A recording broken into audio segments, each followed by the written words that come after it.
Andrés, le tengo dos comienzos posibles. Escoja o el fácil o el maluco. Naturalmente, como ser racional, maximizador de utilidad de beneficios que soy, escojo el fácil. En vista de que no está claro que el maluco tenga una recompensa proporcional, ¿no? Puede ¿Qué ser maluco y reality show malo y es este? simplemente malo y ya. Entonces empecemos por el fácil y así Eh, vamos calentando. bueno, ¿cómo es su historia con la aviación? Que veo que a usted le gustan, no sé Sí, si los vuelos o los aviones, o los dos. me gustan los vuelos, me gustan los aviones, me gusta la aviación como actividad, me gustan los aeropuertos. Esas cuatro cosas me Ah, gustan. wow, todo el paquete. Todo el paquete. Una, Yo tuve la fortuna de que desde muy niño empecé a volar mucho. Naturalmente volar quiero decir como pasajero, ¿no? Porque claro, alguna vez pensé en aprender aviación, pero no, finalmente no lo hice porque primero que todo es algo muy costoso, sobre todo si uno lo va a hacer como aficionado y pues si uno no tiene avión ni nada de eso es casi que perder la plata. ahí usted no tenía avión. Me tocó venderlo para financiar unas vacaciones, pero no. Entonces, desde muy chiquito, cuando yo era niño y vivíamos en Medellín, viajábamos mucho a Manizales. Entonces, la mejor manera de ir a Manizales, nosotros no teníamos carro y la mejor manera de ir a Manizales era en avión. En esa época, en una aerolínea que era muy querida, ACES, viajábamos en unos Haces. aviones marca de Havilland, modelo Twin Otter, que son famosísimos, unos aviones excelentes, para 16 pasajeros creo que eran. Y eso era una experiencia magnífica porque no existía toda la tensión que hay hoy alrededor de la aviación. Entonces, por ejemplo, la cabina no tenía puerta o iba como con una cortina abierta. Uno veía a los pilotos ahí, a veces conversaban. Y en ese vuelo de Medellín a Manizales y de regreso que se pasa por tantas montañas y todo eso, los paisajes son espectaculares. Entonces me aficioné desde muy niño y cuando yo era niño en Medellín solo existía el aeropuerto de La Herrera, que pues como quienes conocen saben está dentro de la ciudad, quién Sí. sabe hasta cuándo, parece que lo quieren sacar de ahí. Entonces era un paseo que hacíamos con mi papá y con mi abuelo, ir a Lola Herrera, iba gente a una terraza que había a ver aviones o si no, Ah, no a la jodas. cabecera por donde hay un club y un cementerio que El rodeo. sí, sí, que por cierto pues está mal ubicado ahí para la gente supersticiosa, eso es como un mensaje.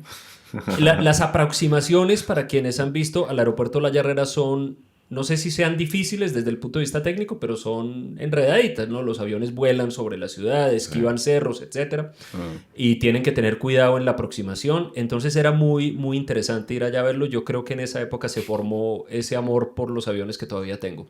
Y ya cuando uno va llegando entonces al aeropuerto es que está el cementerio ahí Claro, abajo. claro, claro. Afortunadamente es a la llegada, ¿no? Los supersticiosos les daría más duro que fuera a la salida. Sería como un mensaje muy, muy aterrador para algunas personas, pues cuyo temor a volar yo respeto, a pesar de que no está estadísticamente soportado, ¿no? Pero es de Sí. esas cosas humanas, las personas que yo conozco que tienen miedo a volar o aversión a volar, se les puede mostrar todas las estadísticas del mundo y no. Mi mamá, por ejemplo, le tenía un miedo terrible y no había hecho que la convenciera a ella. Es más como una sensación profundamente, no voy a decir primitiva porque no quiero ser peyorativo al respecto, pero sí muy, muy que viene de adentro, de lo más profundo, por allá de nuestro sistema nervioso, porque no está condicionada por los hechos, ni tiene que ver con los hechos, es de pronto la sensación de estar en el aire, no sé, el hecho Sí. de que es un poco antinatural. Usted tiene una amiga tuitera que se refiere a los aviones algo así como las máquinas del inframundo. Así es, claro. Que por cierto, les cuento, hoy, al menos el día que estamos grabando, está cumpliendo años, entonces mandémosle un saludo, Ah, María no Isabel jodas. Ángel, gran amiga que conozco hace mucho tiempo, una persona extraordinariamente valiosa, por cierto, una gran experta en investigación de opinión pública, tal vez la mejor que yo conozco, y ella le tiene no sé, yo creo que eso ya pasó del odio, del miedo al odio. Y Ya. entonces ella dice que eso es brujería, que eso es satánico, que eso no, ella no hay manera de que lo acoja. Y Juan Camilo, que es su pareja también muy famoso, tuitero, mm, es también un gran amante de los aviones y Ah, sí. un gran conocedor de los aviones. Muy, muy conocedor de la historia aeronáutica. Probablemente porque la vivió desde sus principios. ¿A ti te tocó, Andrés, la era de los juegos de Flight Simulator o...? Sí, pero resulta que yo nunca tuve capacidad computacional para hacerlos, porque yo tenía un computador muy malito y por allá a mediados de los 90 un computador, un Compaq Presario que era de muy poquita, pero era lo que había y era para lo único que me daba el presupuesto. Y entonces un amigo llegó y me instaló el simulador de Microsoft, que era lo mejor que había y era, la verdad, para hacer ese momento, estamos hablando año 96, 97, era muy bueno y muy avanzado. Es decir, desde el punto de vista técnico era la experiencia de vuelo exactamente igual. De hecho, la gente para volar lo usaba, cartas de navegación, la gente que sabía, e incluso vendían en CDs cartas de navegación. Y eso me colapsó el equipo, me tocó desinstalarlo. Bueno, no, finalmente nunca lo hice. Entre otras cosas porque es toda una dedicación, ¿no? Yo conozco gente que se queda, es decir, horas, pero quiero decir 10, 12 horas. Sí, así era mi hermano. Mire, así, claro, así Y son. duraba, Pero es que duraba quieto. tiene un vuelo largo. Pero es que Eso era ahí. responsabilidad. Claro, entonces O sea, iban arrancaba a Hong Kong. aterrizaba y en Tenía que ir a Hong Kong, y ¿qué más podía hacer? No había mucho que hacer en realidad en ese. Pero miren, la en ese lapso. aviación es un amor tan profundo y tan compulsivo que un amigo mío que es piloto, que era piloto de Avianca en esta época de esta historia que les cuento, él llegaba de volar y esto me lo contaba el hermano de él. Me decía, mire, este tipo está loco. Este tipo llega de volar, qué sé yo, llega de Madrid a Bogotá, es decir, horas y horas de vuelo, no sé, 10 horas de vuelo, lo que sea. Sí. Y llega y se baja y lo traen a la casa y llega al apartamento y prende esa vaina. Prende el simulador y pone el avión a volar a Buenos Aires o a Hong Kong o a Tokio y se acuesta a dormir y se levanta y mira cómo va. Así es. Es un amor muy extraño. Muy extraño. A mí siempre me ha causado mucha curiosidad, como desde la perspectiva del trabajo, cómo es para los pilotos. Es decir, porque eso básicamente es medio rutinario, ¿cierto? Claro, porque es que el vuelo está, la labor de volar, y esto debería ser reconfortante para quienes le tienen algo de nervios, está muy automatizada y computarizada de muy diversas formas. Es decir, la intervención del piloto no es que no exista, claro que existe y sobre todo existe en momentos de crisis, pero el vuelo rutinariamente hecho tiene hoy una cantidad de ayudas tan extraordinariamente grandes que es al respecto, como podrías pensarlo, muy rutinario. Yo estoy convencido de que la principal recompensa que obtienen los pilotos por su labor y su trabajo es la emoción de volar. Y estoy convencido porque he hablado con muchos y así lo dicen y así lo perciben. Fíjense que es una labor que no es tan bien remunerada. O sea, los pilotos no es que ganen millonadas de plata. Alguien podría sentir que es rutinaria, que es lo mismo, es sentarse ahí, hacer unas listas de chequeo, ¿no? Despegar, Bogotá, Cali, Bogotá, Medellín, Medellín, Bogotá, Medellín, Pereira, bla, bla, bla. Lo mismo de siempre, pero yo lo que he visto es que los pilotos, cada vez que se sientan en su silla frente a su panel de instrumentos, así vayan a volar como han volado ya 800,000 veces de Bogotá a Río Negro, sienten una emoción que no hay nada más que lo iguale. Yo la última vez que venía a Medellín, Bogotá, me dio mucha curiosidad saber qué era lo que veía abajo. Había como un pueblo, como en toda la orilla de algún río, que ni siquiera sé cuál es. ¿Qué río ve uno así como pues significativo entre...? Medellín, Bogotá sí es muy grande, es el Magdalena. Pero hay otros, no recuerdo. Está el Río Negro, que se ve ya en Cundinamarca. Usualmente un avión que viene de Medellín a Bogotá, del aeropuerto de Río Negro a Bogotá, usualmente, todo esto pues depende de las rutas que les asigna el control de tráfico aéreo, vuela hacia un lugar en Cundinamarca, sale de Río Negro hacia Marinilla, de Marinilla hacia Mariquita y usualmente hacia un municipio de Cundinamarca que se llama Útica. Por ahí creo que se ve el Río Negro, pero pues río grande que ves ahí, el Magdalena. Sí, debe ser eso. Sí. Es tremendo verlo desde arriba, es así todo como, ¿cómo se llama? Como serpenteante. Sí, claro. Serpenteante. Claro. Sí. Y entonces veía un pueblo de esos a orillas del Magdalena y pues qué rico sería saber qué pueblo es, ¿no? Sí, habría que mirar. En este momento no creo. Hay un pueblo que se llama Cambao que se ve pero lejitos en esa ruta. Se ve hacia la derecha, lejitos en esa ruta. Pero de nuevo, todo depende de la ruta que le hayan asignado al avión, ¿no? Eso depende, por ejemplo, de cómo está el tráfico en la aproximación a Bogotá. y como el aeropuerto de Bogotá tiene 2 pistas, entonces hay como 2 vías de llegada. Cuando se viene del sur de Colombia, por ejemplo, de Cali hacia Bogotá, se llega por un municipio del Tolima muy célebre que es Ambalema. Ambalema está a orillas del río Magdalena. Muy caliente, ¿no? Todo lo que está a orillas del río Magdalena se caracteriza por fuertes calores. Pero ese es otro de los grandes placeres de volar, ir viendo la geografía si se puede, ¿no? Sí. Las cosas que yo he visto y que yo creo que cualquiera, porque tampoco es que yo haya tenido experiencias extraordinarias que estén fuera del alcance de la persona normal, mis experiencias han sido promedio, las cosas que yo he visto son absolutamente maravillosas, de noche, de Tiene día. sentido que haya una relación de gusto de la aviación con la geografía. Yo creo que tiene todo el sentido. Y ese es otro gusto que yo tenía desde que era niño. Entonces, por ejemplo, uno de los pasajes literarios que a mí me llega más al corazón es un pasaje, yo creo que primeras 2 páginas del Corazón de las Tinieblas de Conrad.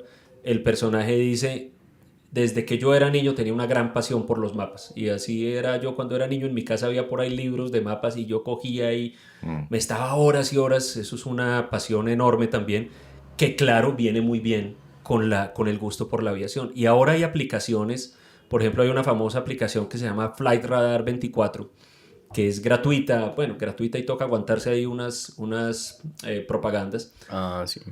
pero que le permite a uno ver la ruta real de vuelo, ¿no? No es una estimación ni una línea simplemente así trazada, sino la ruta real. Y entonces yo generalmente cuando aterrizo y quito el modo avión, inmediatamente lo que hago es abrir la aplicación, señalar el avión en el que estoy, que se encuentra ahí, uno lo encuentra en el aeropuerto donde está y te muestra toda la ruta que hizo, y ahí puedes luego ver, ahí puede uno ver, este es el pueblo por el que pasé, o este era el río que vi. Esa muy muy recomendada.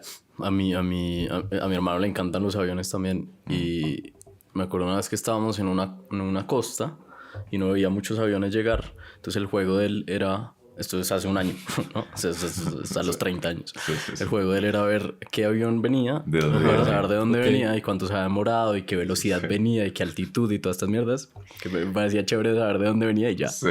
Pero Sí, a mí no me diría nada como No, pero sí a cuánto vino. es un gusto chévere. ¿Y qué estarán pensando las personas que van ahí? Eso sí me interesaría.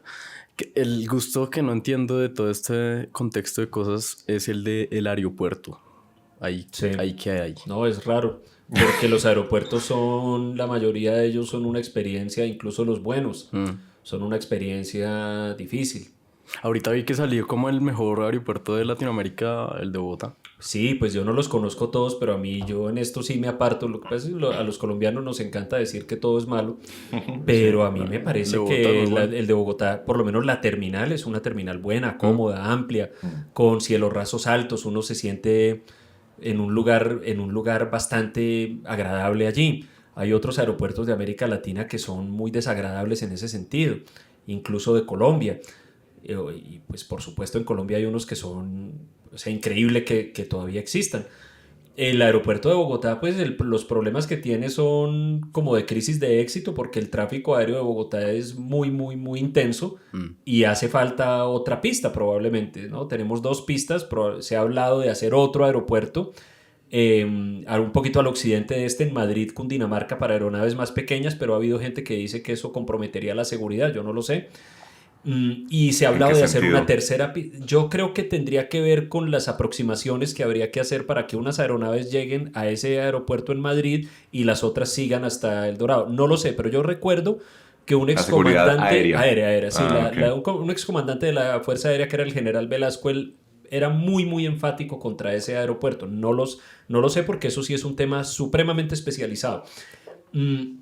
Pero bueno, el tráfico aéreo de Bogotá, además Bogotá, como le pasa a la mayoría de ciudades colombianas que no están en la costa, pues al estar situada entre tantas montañas, no es que tenga muchas rutas de aproximación, no hay muchos lugares por los que se pueda fácilmente llegar al aeropuerto de Bogotá. Entonces eso es una limitación también, como sucede también con el de Río Negro, que es un aeropuerto cuya terminal está muy malita, pero que en general en todo lo demás es un aeropuerto bonito, y el paisaje me parece muy lindo, todo el paisaje alrededor.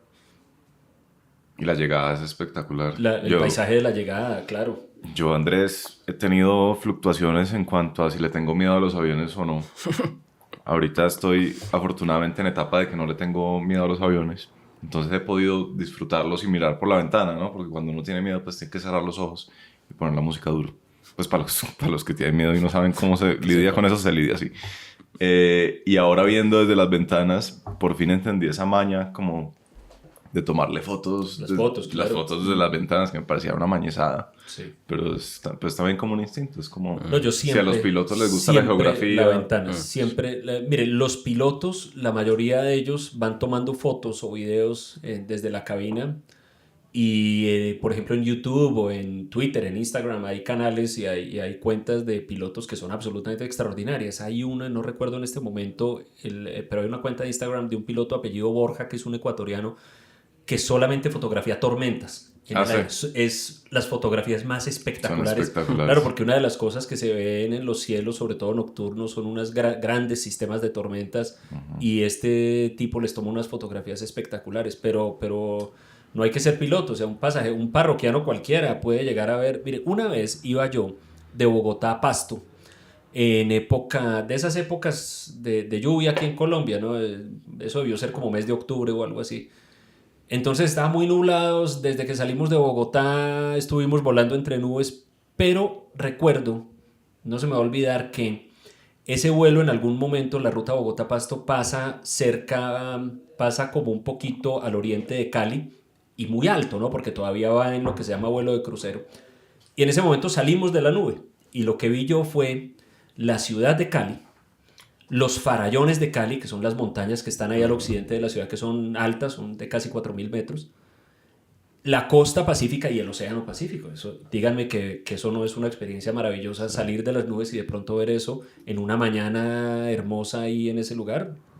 No le tomé foto porque en esa época eso era celularcito sin cámara, Sí. Entonces, pero espectacular el paisaje. Cambiando bruscamente de tema, ya que te dejamos calentar con uno fácil. Vamos con, la fácil? Sí. Vamos con un intermedio. Venezuela. ¿Por qué hiciste un libro de Venezuela? ¿Cuál fue tu interés y acerca de qué es? Eso fue una cosa muy curiosa porque a mí en la vida jamás me había interesado el tema. Ese libro yo lo escribí en el año 2009, 2008-2009, salió publicado en el año 2009. Nunca me había interesado el tema, aun cuando Venezuela ha sido un tema de interés, de primera línea de interés de Colombia, siempre, de diferentes maneras. Cuando yo estaba niño era tema número uno, después tema número uno, todavía es tema número uno. Al fin y al cabo no solamente es un país vecino, sino que está muy integrado con Colombia. Pero nunca, a mí jamás me había interesado el tema. Pero entonces, en esa época, como a principios del año 2008, mi jefe de esa época, que además era un gran amigo, él recibía muchas publicaciones que le mandaban por ahí de cortesía y me dijo, mira, recibí esto que es una revista de la Universidad del Zulia y tiene este artículo muy interesante, léelo, esto está muy bueno. Y el artículo era un texto que se llamaba Venezuela vista desde el futuro, de un personaje maravilloso que yo no conocía, que vine a conocer por eso, se llama Asdrúbal Baptista, murió hace como 2 años, que hacía un análisis de la situación de Venezuela tratando de verla desde el futuro, pero lo que más me pareció atractivo del texto es que Asdrúbal Baptista, cuya formación era economista, era un gran economista, hacía un análisis de Venezuela y del problema venezolano invocando fuentes en los autores clásicos. Okay. Es decir, él recuerdo que sus autores en los que basaba su análisis en ese artículo eran Maquiavelo, era un autor no recuerdo, algún autor medieval, no recuerdo en este momento cuál, autores de ese nivel. Cosa que uno no ve usualmente cuando se están escribiendo artículos sobre temas políticos contemporáneos. Además tenía una tesis muy interesante que yo nunca jamás la había visto, y era la tesis de que la tragedia venezolana emergía del hecho de que no existía un balance o un equilibrio entre el Estado y la sociedad civil, y que ese equilibrio es fundamental para el sostenimiento de una sociedad democrática y libre. ¿Por qué? Porque no existía ya el equilibrio, porque el Estado en Venezuela no necesita o no necesitaba de la sociedad civil para que lo financie. El Estado tenía la renta petrolera y en ese sentido su suerte estaba determinada únicamente por eso. Sí. Y entonces a mí me interesó esa tesis. Perdón, cuando hablaban en esa época de la tragedia de Venezuela, ¿cuál era como el contexto? Porque entiendo que la migración masiva, por ejemplo, no empieza sino hasta 2014, algo así. Esto es Claro. 2007, 2006. Esto es 2008, la economía venezolana todavía estaba bien, estaba bollante porque estaba sostenida por precios muy, muy altos del petróleo. En la primera década de este milenio, la década de los 2000, hubo un ciclo de precios muy, muy altos del petróleo que a Venezuela le produjo unos ingresos extraordinarios y que fue lo que permitió realmente el desarrollo del proyecto de Hugo Chávez. Hugo Chávez tuvo en sus bolsillos millones y millones y millones de dólares para hacer lo que quisiera, literalmente, y vuelvo al punto de Asdrúbal, sin depender para nada de la sociedad civil. El Estado en Venezuela no dependía de que la sociedad civil le pagara impuestos porque por la estructura que tiene el negocio petrolero en Venezuela, que es muy diferente a la que tiene en Colombia, la plata que llega a Venezuela por el petróleo llega directamente a las arcas del Estado. Entonces estamos hablando de precios del petróleo que empezaron la década con proyecciones de que iban a llegar a $5 el barril, cuando por allá en el año 2004 estábamos llegando a 40, luego a 70, luego a 100 y hasta más, 120, en fin. Entonces el contexto en esa época era más de preocupación por el giro político del país, no era tanto la circunstancia económica, era el giro político que estaba tomando el país. Chávez llega al poder en el año 99, inmediatamente promueve el cambio de la Constitución, se cambia la Constitución y el gobierno de Venezuela empieza a girar hacia un autoritarismo socialista muy marcado, que era en ese entonces el contexto de la preocupación. En esa época todavía pues había elecciones en Venezuela, Chávez era reelegido y todo eso, pero ya había mucha preocupación por los alcances que estaba teniendo su poder. Ya había empezado muy visiblemente lo de las expropiaciones, por supuesto.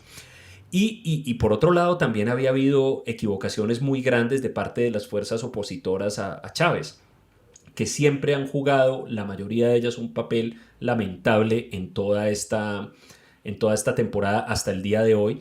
Y en ese momento, por ejemplo, un antecedente es que en el año 2002 se había convocado un paro petrolero. Se convocó un paro petrolero, pero bueno, antes me estoy saltando un hecho dramático. A principios del año 2002 hubo unos hechos supremamente confusos en los cuales terminó instalado como presidente de Venezuela un líder gremial, Pedro Carmona, que duró como presidente de Venezuela allí instalado unas horas. Okay. Unas horas. A él aquí jocosamente lo llamaban Pedro el Breve. Él luego pidió asilo en Colombia y vive en Colombia. Yo lo conozco, me parece que es una buena persona, sí, pero creo que fue un error lo que hicieron en esa ocasión. Fue el momento tal vez de mayor debilidad del régimen chavista, pero volviendo a la pregunta, era eso, porque en esa época todavía no se sentía la crisis económica en Venezuela. Pero me causa curiosidad el mandato de Pedro el Breve. Claro, el mandato de Pedro el Breve fue muy curioso. La sociedad civil empezó a convocar manifestaciones en Venezuela cuando ya empezaron a ser evidentes las intenciones de Chávez de girar hacia un modelo más autoritario. Ya. Y él ahí era el presidente. Chávez él era presidente y en ese momento, estamos hablando de abril de 2002, abril de 2002, hubo en Caracas unas manifestaciones gigantescas, verdaderamente multitudinarias contra el gobierno. Todo indicaba que Chávez se iba a caer. Ese, insisto, fue el momento de mayor debilidad de Chávez. 2002. La fuerza, 2002. Ajá. La fuerza pública, las Fuerzas Armadas, que no tengo manera de enfatizar en este mensaje porque para los colombianos es difícil de entender. Son y eran desde hace mucho tiempo el actor político tal vez más, o un actor político absolutamente central en Venezuela. Chávez no había logrado todavía echarse al bolsillo completamente a las fuerzas militares. De hecho, en un sector de Caracas, que era la Plaza Altamira, había manifestaciones donde mandos militares iban y se declaraban en oposición a Chávez y ese tipo de cosas. Wow. Y entonces vienen estas grandes protestas y en un cierto momento de estas protestas ocurre un hecho muy confuso y es que aparentemente Chávez abandonó el Palacio Presidencial y no se sabía dónde estaba y aparentemente había abandonado no solo el palacio físicamente, sino el poder. Luego se supo que apareció por allá en una pequeña isla a título como de o refugiado o prisionero, yo no me acuerdo. Se rumoró que se iba a ir para Cuba, a buscar refugio en Cuba, lo cual significaba que caía su gobierno en la práctica. Y en medio de esos hechos confusos, Pedro Carmona, que era el líder de la organización gremial más importante de Venezuela, Fedecámaras, y que era la cabeza visible, la cara de ese movimiento de la sociedad civil contra Chávez, yo no recuerdo bien cómo, pero terminó allá en el Palacio de Miraflores y se declaró y fue proclamado por un grupo de personas presidente del país. Una tarde, al día siguiente apareció haciendo proclamaciones, si yo no estoy mal, declaró derogada la Constitución, las leyes importantes del chavismo, etcétera, etcétera, y creo que ese mismo día por la tarde, una acción militar comandada por un general que se llamaba Raúl Isaías Baduel, que luego tiene una historia trágica porque luego Chávez lo mete a la cárcel y termina muriendo en unas condiciones horribles. Baduel comanda un grupo de fuerzas especiales que se vuelve a tomar el Palacio de Miraflores, proclaman como presidente temporalmente a Diosdado Cabello mientras Chávez llega a Caracas y Chávez luego llega triunfalmente a Caracas. Wow. Y de ahí en adelante el giro autoritario sí fue total. Yo creo que eso fue un momento crucial que determinó el curso de Venezuela de ahí en adelante. Luego en el 2002 a finales de 2002 hubo un paro del sector petrolero que Chávez aprovechó para... Todo esto fueron oportunidades que se le dieron a Chávez para ir incrementando su poder. Entonces vos te topas con este artículo en esta revista. Sí, en la revista, una revista, como un librito, una especie de compilación de la Universidad del Zulia, me pareció fascinante. Escribí algo en Ámbito Jurídico, que es un periódico especializado en noticias jurídicas donde yo escribía, y me puse en contacto con el autor Asdrúbal Baptista y empecé a conversar con él y descubrí esta persona maravillosa, un poquito diferente al perfil que usualmente conocemos del economista aquí no solo en Colombia, en todo el mundo. Porque yo no quiero de ninguna manera insinuar que los economistas no tengan esa cultura, pero no es lo normal uno sentarse a conversar con un economista de los problemas económicos coyunturales y que esa persona termine hablando de Aristóteles o de Kant o de Adam Smith, por ejemplo. Y así era Asdrúbal Baptista.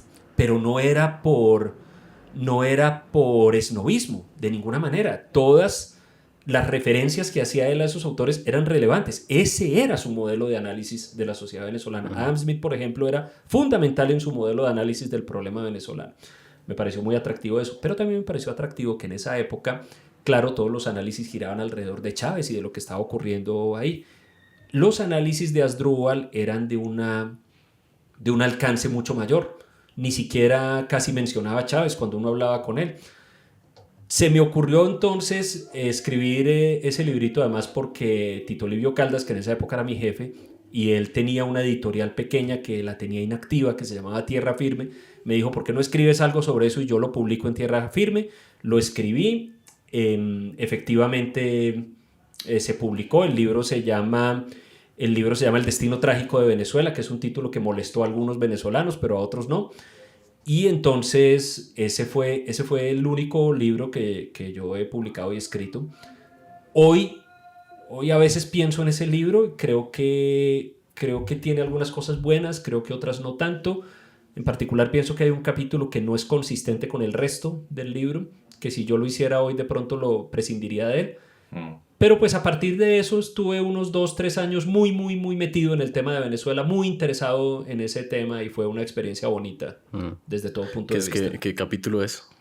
Pues, o sea, ¿de qué habla? En ese capítulo, que yo no estoy seguro que volviera a incluir si lo incluyera ahora, yo tengo una especie de análisis sobre cómo instituciones como la renta petrolera determinan la conducta humana por vía de presunciones sobre lo que la naturaleza humana es y cómo los humanos reaccionamos frente a estímulos como el de tener un flujo de ingresos garantizado por el cual no hay que trabajar.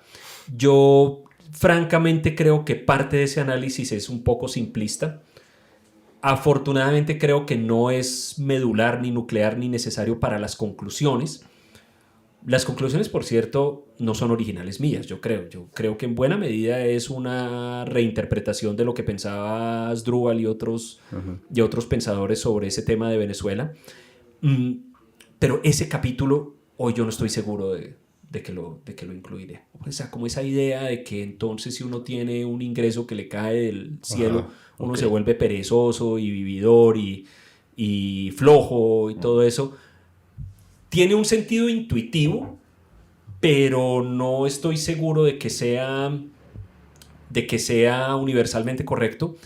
Sí. Y además creo que es un poco inconsistente con algo que hay en el resto, y es que el énfasis en general de la tesis que debería tener énfasis allí es en el arreglo institucional, no tanto en si los humanos nos volvemos perezosos porque nos ganamos la lotería, sino en el tipo de sociedad que se forma y en el tipo de arreglo institucional que se forma cuando en una sociedad el Estado es rico por derecho propio y sin depender de la sociedad civil. Porque cuando sí depende de la sociedad civil hay un buen equilibrio allí. La sociedad civil necesita al Estado y el Estado necesita a la sociedad civil.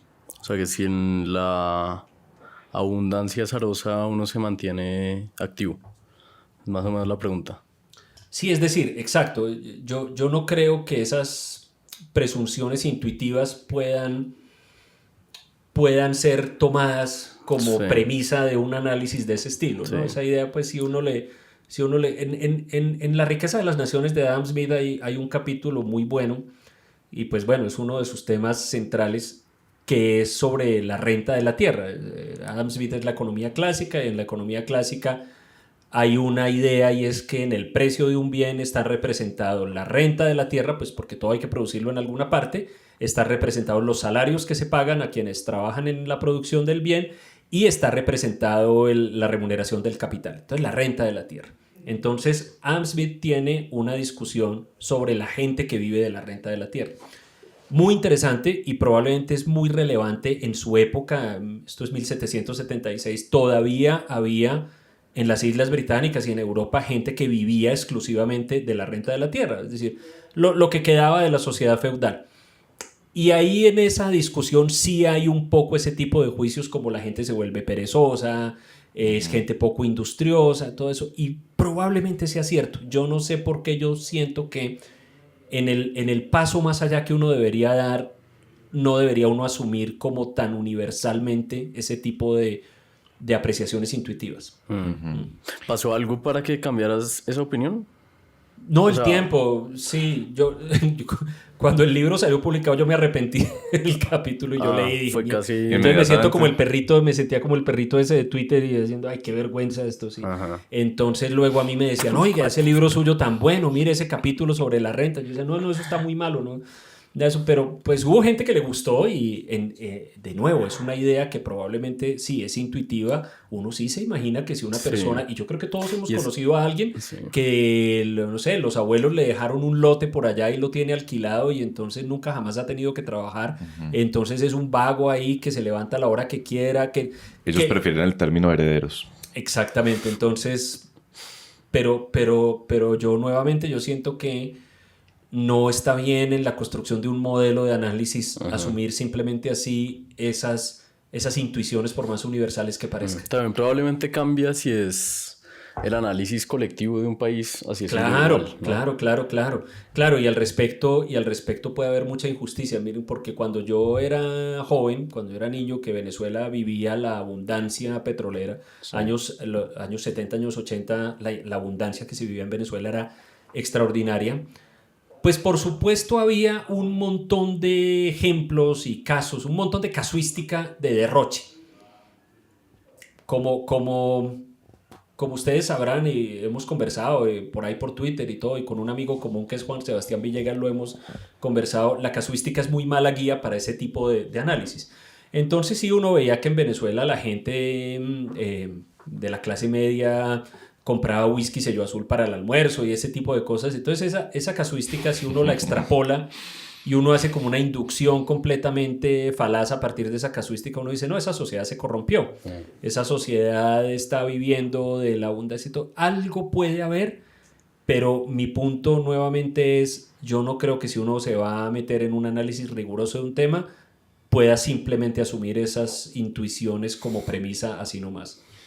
¿Hay algún otro país en el que haya una suerte de no es desconexión precisamente, pero en la que al Estado le tenga sin cuidado a la sociedad civil, así como en Venezuela? Sí. En principio, todos los países que tienen una gran riqueza de recursos naturales y que por el arreglo institucional de la economía del determinado país, el Estado tenga una participación inmediata y directa en el ingreso que viene de ese recurso natural. En economía hay un término que es el de la maldición de los recursos naturales, y entonces eso lo han estudiado mucho, y no solo en economía, en ciencia política también lo han estudiado, para ver en qué medida o qué explica el hecho de que uno puede observar a lo largo del mundo países que son muy, muy ricos en recursos naturales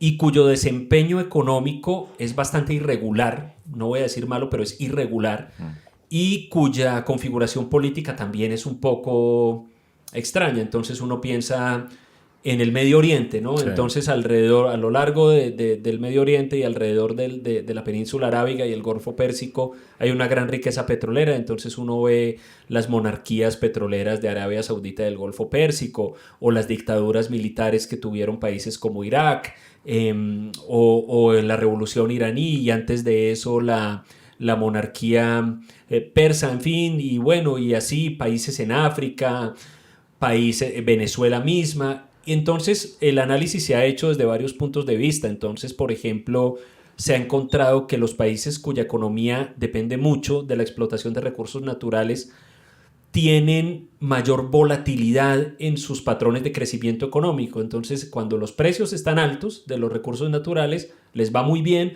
Cuando los precios caen, se vienen para abajo con toda, y entonces es como si su sociedad no pudiera descansar y trabajar relajadamente, confiando en que hay una trayectoria de desempeño económico más o menos predecible, sí, sino que la volatilidad es muy grande. Argentina es un caso que también se ha estudiado, porque Argentina no es que sea conocido como un país petrolero y nada, aunque ahí están haciendo ahora unas grandes exploraciones, pero su riqueza en tierras es muy impresionante. Argentina podría, junto con las llanuras del este de Rusia, Ucrania, etcétera, del oeste de Rusia, Ucrania, Argentina podría ser uno de los lugares del mundo con mejores tierras, y hay gente que ha tratado de llevar este mismo tipo de explicación para explicar, por ejemplo, cómo esa abundancia de la tierra explica las disfunciones políticas permanentes de Argentina y económicas también, ¿no? Entonces es como, ahí sí es un poco un análisis que le recuerda a uno a Adam Smith, en la medida en que la tierra es un recurso dado por el cual no se trabaja, está ahí, es como si llegara de la creación, y pues el petróleo, el oro, son cosas de la tierra. Sí, ¿esa es la misma enfermedad holandesa?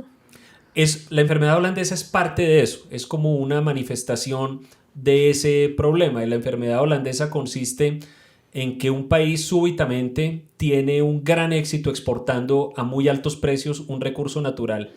Ese hecho causa que mucha moneda extranjera, digamos en el caso nuestro actual dólares, lleguen a ese país, porque pues el país está vendiendo, por ejemplo, mucho petróleo, mucho oro, mucho carbón, etcétera, a altísimos precios, y al llegar tantos dólares a ese país y convertirse a la moneda local, fortalecen mucho la moneda local, y los demás productos de exportación del país entonces pierden competitividad. Entonces el señor que exportaba brevas con Arequipe, o que exportaba computadores o vasos de vidrio o lo que fuera, ahora encuentra que su producto es más caro en el mercado internacional, se quiebra, y entonces la enfermedad holandesa consiste en que el éxito desmesurado de un producto de exportación hace que los demás se vuelvan poco competitivos. Es una Holanda porque se llama holandesa. Eso ¿Sabes? tiene antecedentes. Lo de los tulipanes, No me acuerdo si es en lo de los tulipanes o en un descubrimiento de gas o algo así. Es inexcusable de mi parte esta ignorancia, pero es un antecedente histórico, sí. Sí. ¿Qué más a propósito de esa? ¿Qué otros efectos tiene esa ¿cómo se llama la vaina entre la sociedad? Esa independencia Sí, digamos del Estado respecto a la sociedad civil. Es difícil de manejar. Es difícil de manejar porque... Mejor dicho, perdón, mi pregunta es ¿por qué es sano que haya cierta dependencia entre el Estado y la sociedad Porque civil? se establece como una especie de relación de trabajo en la que yo, Estado, le doy a usted, sociedad civil, lo que necesita, que es básicamente protegerla, ofrecerle justicia, ofrecerle servicios sociales de bienestar básicos, y usted, sociedad civil, a cambio me sostiene, a mí me financia, paga impuestos y me sostiene. En esa medida, el Estado tiene un interés en que a la sociedad civil le vaya bien, porque depende de los ingresos que la sociedad civil produzca para que le pague impuestos. Entonces, el Estado, en teoría, hará lo mejor que pueda para que a la sociedad civil y a las empresas y a los trabajadores y a la gente les vaya bien. Y por el otro lado, la sociedad civil tiene un interés en financiar al Estado para que el Estado le dé la protección que necesita, el ejército, la policía, no sé, las carreteras, los jueces, hospitales, educación, etcétera. Entonces, la idea es que es como esa idea que, insisto, es una idea original en este punto de Asdrúbal Baptista, ahí hay una relación de interdependencia que se rompe en el momento en que el Estado tiene tanta plata o tantos ingresos que no necesita la sociedad civil, puede hacer lo que quiera con el sector empresarial. Si el sector empresarial se viene abajo, se quiebra, no importa, porque el Estado no depende de él. Uno ve este tipo de casos como el de Venezuela y se pregunta por las motivaciones de los gobernantes, ¿cierto? Es como habrá querido Chávez, habrá querido Maduro llegar a ese estado de las cosas. Eso es cinismo, eso es cómo es posible que para alguien pueda ser provechoso que haya habido un colapso social y económico de un país. Pues como que, no sé, es que es el yate en el Mediterráneo y eso basta para uno compensar pues el estado de daño que ha creado. ¿Cómo se explica eso? Yo creo que en Venezuela, en ese sector político del chavismo, efectivamente ha habido mucha corrupción, hay gente que se ha enriquecido mucho, hubo unos escándalos muy serios a principios de la década pasada, pero mi impresión es que Chávez era un ideólogo sincero, que él sinceramente creía en el socialismo.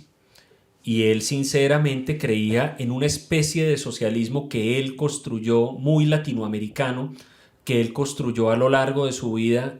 Aparentemente era un hombre que leía mucho, sobre todo literatura social y política de izquierda. Yo creo que él construyó una especie de sincretismo entre socialismo, cristianismo, doctrinas latinoamericanistas, etcétera, que él sincera y honestamente creía eran la redención de América Latina, no solamente de Venezuela, sino de América Latina. Y creo que lo que hizo él correspondía a esa intención sincera de transformar la sociedad venezolana, y lo que pasó fue que se fue encontrando con la realidad de que ese tipo de socialismo no funciona como sistema económico. Entonces, aun cuando su intención incluso al principio era que Venezuela dejara de depender de la renta petrolera, cuando la economía empieza a colapsar, la renta petrolera no colapsa, porque la renta petrolera es otra cosa, es un mercado internacional, se ve llevado a depender de esa renta petrolera, pero lo hace y lo asume con todo el placer de saber que es una gran renta petrolera que le va a dar mucha plata, y en ese momento no tiene otra opción que seguir dependiendo de esa renta petrolera. Pero es tan radical esa disfunción que esto produce en el Estado, que va incluso contra sus intereses, porque lo que terminó pasando en Venezuela, donde, insisto, el sector petrolero está prácticamente todo en control del Estado, es que la capacidad de Venezuela de generar ese ingreso de renta petrolera fue disminuyéndose a lo largo del tiempo por mala administración de las empresas y las entidades involucradas en el sector petrolero. Entonces Venezuela, los expertos decían que era un país que tenía potencial de producir 5 o 6 millones de barriles diarios de petróleo y que llegó a terminar produciendo en un momento incluso menos que Colombia, aun cuando Venezuela tiene las reservas petroleras más grandes del mundo. De modo que yo creo que no era tanto, ahí sí hubo gente corrupta, claro, y hay muchos casos, muchísimos. Pues había tanta plata circulando en el Estado y tan poco y tan ineficaz el control que mucha gente se enriqueció. Pero yo sí creo que de parte de Chávez al menos, él tenía la esperanza de que el socialismo iba a transformar a Venezuela. Maduro ya es otro fenómeno que yo no conozco bien, pero Maduro básicamente es una persona que recibe el poder porque en un juego geopolítico en el que intervienen factores internos, en el que intervienen factores externos, él termina siendo la persona a la que le entregan ese chicharrón y le toca la peor parte. Si uno quisiera tratar de entender los factores más importantes por los cuales no funcionó el socialismo chavista, ¿cuáles dirías tú? Yo creo que hay dos. Hay unos que son propios del socialismo en general y otros, como decías, propios del socialismo chavista. Es decir, el socialismo, cuando se entiende como en el sentido clásico y más estricto de la expresión, porque pues ustedes ven que el socialismo es algo que se dice de muchas maneras, entonces le dicen a uno, no, que el socialismo de Noruega o que el socialismo de Dinamarca. Es decir, una cosa es un Estado grande que presta muchos servicios a la sociedad y otra es un Estado que asume la labor de la producción y la labor de la economía. Lo asume en sus propias manos, socializa en sus propias manos la producción, que ese era un poco el proyecto chavista, es decir, era un socialismo en el sentido estricto. ¿El argumento para socializar la economía cuál es? El argumento para socializar la economía, digamos en el sentido clásico, es que la economía capitalista, al estar el capital y por tanto lo que llaman en el marxismo los factores de producción en manos del sector privado, de los capitalistas explotan el trabajo asalariado, que es el que produce las cosas en ese sistema, se apropian de una parte del valor de ese trabajo, que es lo que se llama la plusvalía, y por otras circunstancias, como por ejemplo la reducción paulatina de la tasa de ganancia, etcétera, etcétera, la explotación del trabajo asalariado se va intensificando y la pauperización del trabajador se va intensificando. Y esa es más o menos la dinámica que el marxismo ve en la economía capitalista. Entonces la solución es que esto es muy sencillo. El Estado como órgano de la sociedad, por así decirlo, no voy a decir representativo porque eso es otra cosa, pero el Estado como órgano de la sociedad es el que debe asumir la propiedad de los factores de producción. Entonces yo creo que Chávez no era un académico juicioso, tampoco era un estudioso juicioso del marxismo, digamos, él tenía una mezcolanza ideológica muy, muy impresionante, pero yo creo que sí creía en el fondo en eso. Él sí creía en el fondo en eso y su intención fue que gradualmente la economía venezolana fuera siendo asumida por el sector público. Pero como eso no funcionaba y no funciona, el sistema, el mecanismo de la economía capitalista va dejando detrás de sí un montón de daños y complicaciones, pero funciona muy bien para poner a producir la economía. El socialismo no tanto. Entonces lo que se encontraron fue un montón de fracasos a lo largo del camino que fueron supliendo ¿de qué manera? Con toda esa plata que tenían en el bolsillo. Entonces, por ejemplo, el Estado venezolano se dedicó al asistencialismo directo hacia los pobres. Esa no es la idea del socialismo. La idea del socialismo no es que a uno el Estado le lleve un paquete de lentejas a la casa. La idea del socialismo es que la sociedad se apropie de la estructura productiva. Pero en eso terminó el chavismo, llevando médicos cubanos a los barrios, llevando cajas de alimentos a los barrios pobres, creando cadenas de supermercados subsidiados en los barrios pobres. ¿Qué efecto tuvo eso en un principio? Porque mire, todas estas historias son muy complejas. En el debate político colombiano todo se quiere simplificar mucho todo el tiempo, pero esto es una historia muy compleja porque el efecto a cortísimo plazo de eso fue que la mayoría de gente de los barrios, de los sectores pobres de Venezuela, empezó a recibir cosas que nunca había recibido y de hecho empezó a vivir mejor. En el año 2010 yo estaba en Caracas y hablé con un economista muy prominente de la oposición, que se llama José Guerra, un profesor de la Universidad Central de Venezuela. Él me dijo, mire, es innegable que la gente pobre en Venezuela está viviendo mejor. Estuvo viviendo mejor en la medida en que eso fue posible de sostener, pero cuando eso se vino abajo también pues tuvimos la tragedia que ya hemos visto todos. Uno entiende, Andrés, que la política es enredada y es complicada, que hay muchos intereses que colisionan, pero a la vez no deja de ser inaudito que ante semejante tiranía y miseria en Venezuela no haya una oposición efectiva, ¿no? Claro. ¿Cómo es posible que estando en las malas haya sido como más relevante el hecho de que no se pueden poner de acuerdo? Aunque yo no conozco, No, por pero es supuesto, lo que ha totalmente pasado. cierto, es totalmente cierto y al día de hoy sigue siendo cierto, eso es increíble. Yo no encuentro manera de explicar eso. Más o menos conozco el fenómeno. Yo conocí personalmente a la única persona que logró coordinar y unir a la oposición venezolana, que se llama Ramón Guillermo Aveledo, una persona absolutamente admirable y de las mayores calidades que, como ustedes estarán pensando, porque seguramente nunca jamás han oído ese nombre, era una persona que nunca se quiso dar figuración, efectivamente nunca lo quiso.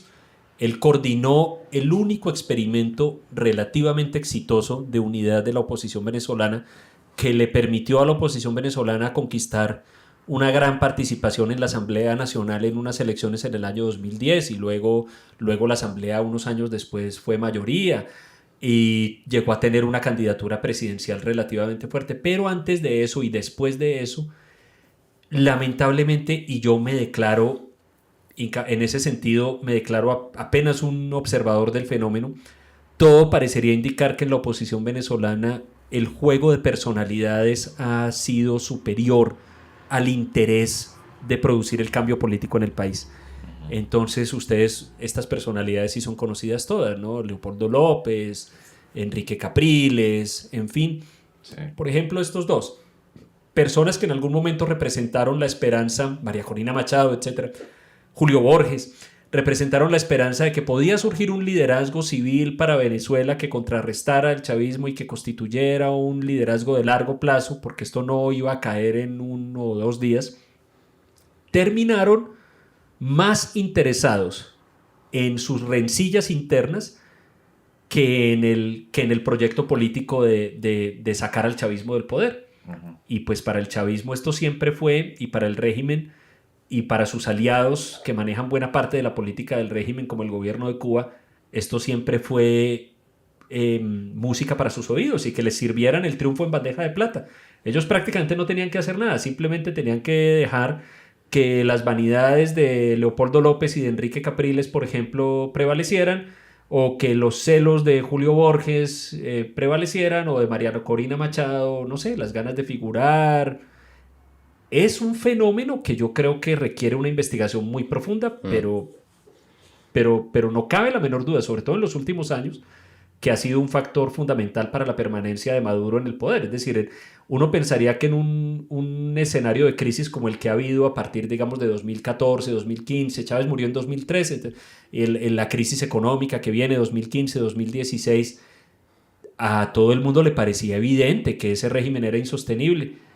Pero resulta que los regímenes políticos, los factores que determinan su caída tampoco son tan automáticos. No basta con que las cosas estén mal.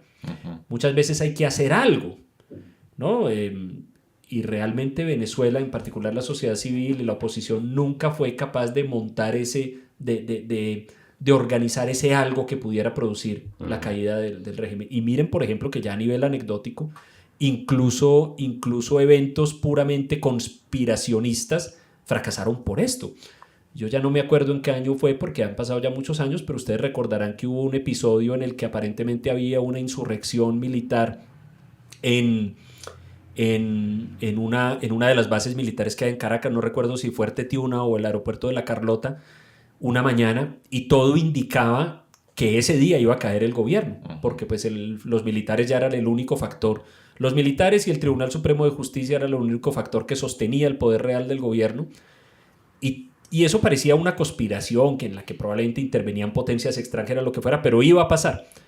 Y de la nada apareció Leopoldo López allá en ese lugar que creo que era la base de la Carlota, y todo se vino abajo, porque otros miembros de la conspiración no aceptaban que el que pusiera la cara fuera Leopoldo López, que además entiendo apareció ahí sin que estuviera casi que ni invitado, probablemente a robarse el show, no lo sé, y esto se vino abajo.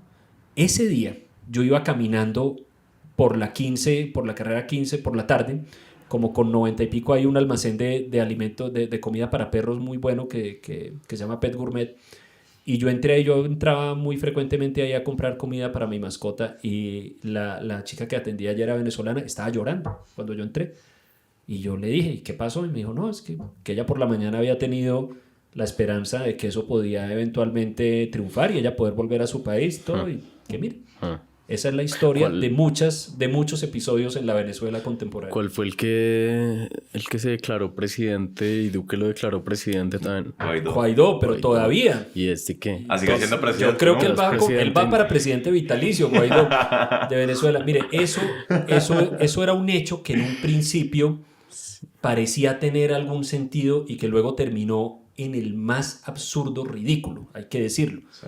Parecía tener un sentido porque primero tenía algún sentido jurídico, en el sentido de que las elecciones en las que ganó Maduro no las reconocía absolutamente nadie porque eran evidentemente fraudulentas para cualquiera.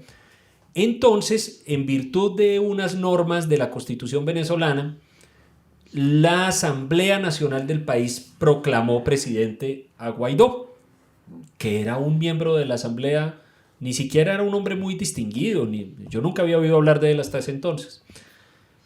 Varios países en el mundo, empezando pues naturalmente por Colombia, Estados Unidos, pero luego prácticamente toda la Unión Europea, en fin, eso llegó a más de 50 países a reconocer formalmente a Juan Guaidó como presidente de Venezuela. Entonces eso parecía tener eso parecía que llevaba algún camino, algún sentido, alguna cosa interesante, como en la fase final del gobierno de Juan Manuel Santos se había conformado el Grupo de Lima, que era una alianza de países latinoamericanos conformada para tratar de presionar una salida democrática para Venezuela. Entonces, si uno sumaba de pronto esa presión del Grupo de Lima, esto de pronto iba a funcionar. Y todo terminó en ese episodio absolutamente ridículo en el cual Iván Duque, no sé por qué, decidido y convencido de que podía producir un cambio de régimen en Venezuela, hicieron esta cosa que ustedes recuerdan, que es que reunieron a varios presidentes, se fueron para Cúcuta, y en un episodio en el que trataron de entrar unos camiones de ayuda humanitaria por la frontera, no sé cómo era la mecánica de lo que esperaban hacer, pero ellos como que sinceramente creían que eso iba a producir un levantamiento popular en Venezuela para derribar al gobierno y que entonces Juan Guaidó asumiera la presidencia. Esto obviamente fracasó porque era una tontería total. No solamente echó por tierra una esperanza que parecía relativamente sólida de un cambio, sino que de ahí en adelante incluso iniciativas como el Grupo de Lima quedaron resentidas. Yo sé por vía chismográfica que presidentes de los que estuvieron en esa ocasión salieron de ahí muy enojados con el presidente Duque porque se consideraron engañados. Dicen, me trajeron aquí a hacer el ridículo asegurándoles que eso iba a funcionar y que, como dijo Duque en aquella ocasión, el régimen tenía las horas contadas. O sea, Duque tuvo un rol protagónico en que la pérdida de momentum. Sí, tuvo el rol protagónico de El rol protagónico. Sí, el gobierno de Duque. Y él habrá pensado que era una jugada audaz y que... Yo creo que no sé, mire, yo no sé quiénes estuvieron detrás de eso. He oído algunas hipótesis, pero pues no creo que valga la pena decirlas. Todo caso es que en algún momento el gobierno de Colombia, de Iván Duque, probablemente en alianza con el gobierno de Estados Unidos, pensaron que ese mecanismo iba efectivamente a producir la caída del gobierno de Maduro. Y pues la verdad, yo no lo digo porque esté viendo las cosas con el beneficio de la retrospectiva. Sí. Es decir, tanto tuitero celoso que hay puede investigar, puede buscar por fechas que lo permite el buscador de Twitter y encontrar lo Decir que yo... tuitero celoso es redundante, ¿no? No, y que andan viendo que es que usted dice ahora esto, pero resulta que hace 4 años, de 3 meses, 2 semanas y 2 días y 6 horas usted había dicho otra cosa. No, en esto yo pensaba y escribí ese día incluso, y el día siguiente las cosas que estoy diciendo. Eso fue eso no solamente no funcionó, obviamente no produjo el cambio de gobierno, sino que desbarató la unidad alrededor de la idea de producir ese cambio de régimen y puso a Colombia en una situación muy peligrosa, que es la que yo más he deplorado en estos años. Yo pienso que el peor error y la cosa que peor se hizo y que peor salió en el gobierno de Iván Duque fue el tema de Venezuela. Puso a Colombia en una situación muy lamentable, que fue la de ser un actor que de manera explícita, abierta, directa y activa estaba tratando de producir un cambio de régimen en Venezuela. Y eso salió muy mal, y yo sí tengo la esperanza de que eso pueda ser rápidamente corregido. Yo recuerdo el día de Juan Guaidó. Qué duro además para los venezolanos haber tenido, yo no me acordaba de la insurrección militar, pero haber tenido como tantas veces la esperanza luego frustrada de que iba a haber cambio de régimen. Claro, pero entonces ¿qué pasa? La gente se adapta y la expectativa es que el régimen va a durar, y entonces ¿qué hace uno? Desgastarse saliendo todos los días a tirar piedra a una de las grandes autopistas de Caracas y con todo el riesgo que eso implica, o simplemente organizarse y tratar de vivir la vida. Pues la mayoría de gente escoge lo segundo. Sí. Yo, de hecho, empecé a seguir a Juan Guaidó ese día en Instagram. Y yo creo que cuando ya era evidente que no iba a pasar el cambio de régimen era porque se dedicó a hacer una suerte como de videos motivacionales. Entonces salía para allá en unas tomas, pues, y una música de Rocky Balboa. Sí, él es presidente ahorita. Sí, claro. Bueno, hace poco estuvo con Duque, ¿no? Es decir, él al día de hoy sigue siendo reconocido por el Estado colombiano como el presidente de Venezuela. Sí. Eso es más allá de si es jurídicamente válido o no, es absolutamente ridícula esa posición. O sea, ¿será que Duque lo saluda a mi presidente? Señor presidente. Señor presidente. No, pues no puede ser así, es ridículo. Bueno, la verdad sí. Cosas que pasan. Metiéndonos un poco en política colombiana. Pero suave, pues todavía no me ha llegado a la parte difícil, no me preocupe. Fácil, sí. ¿Por quién votó? No. Facilísima. No. ¿Cómo ves vos esta idea de que hay una crítica o una idea frecuente en la que tendríamos una sociedad más sana si hubiera más interés en la sociedad por la política? Que ha escuchado uno por ahí, pues si no tuviéramos estas ideas tan simplistas y fuéramos casi que víctimas del populismo porque no tenemos criterio.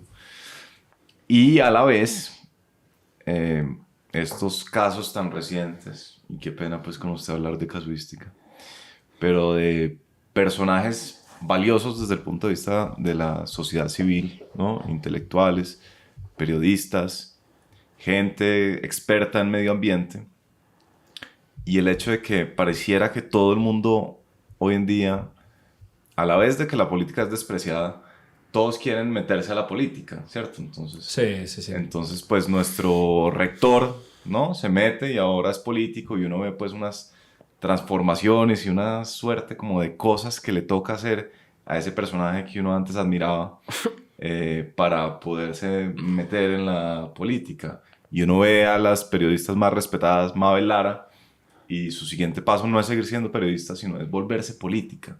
¿Por qué algo tan despreciado es a la vez tan atractivo para personajes que podrían pues seguir estando en la sociedad civil? Bueno, pero ese es un buen uso de la casuística, ¿no? Para eso es que sirve la casuística, para ilustrar fenómenos.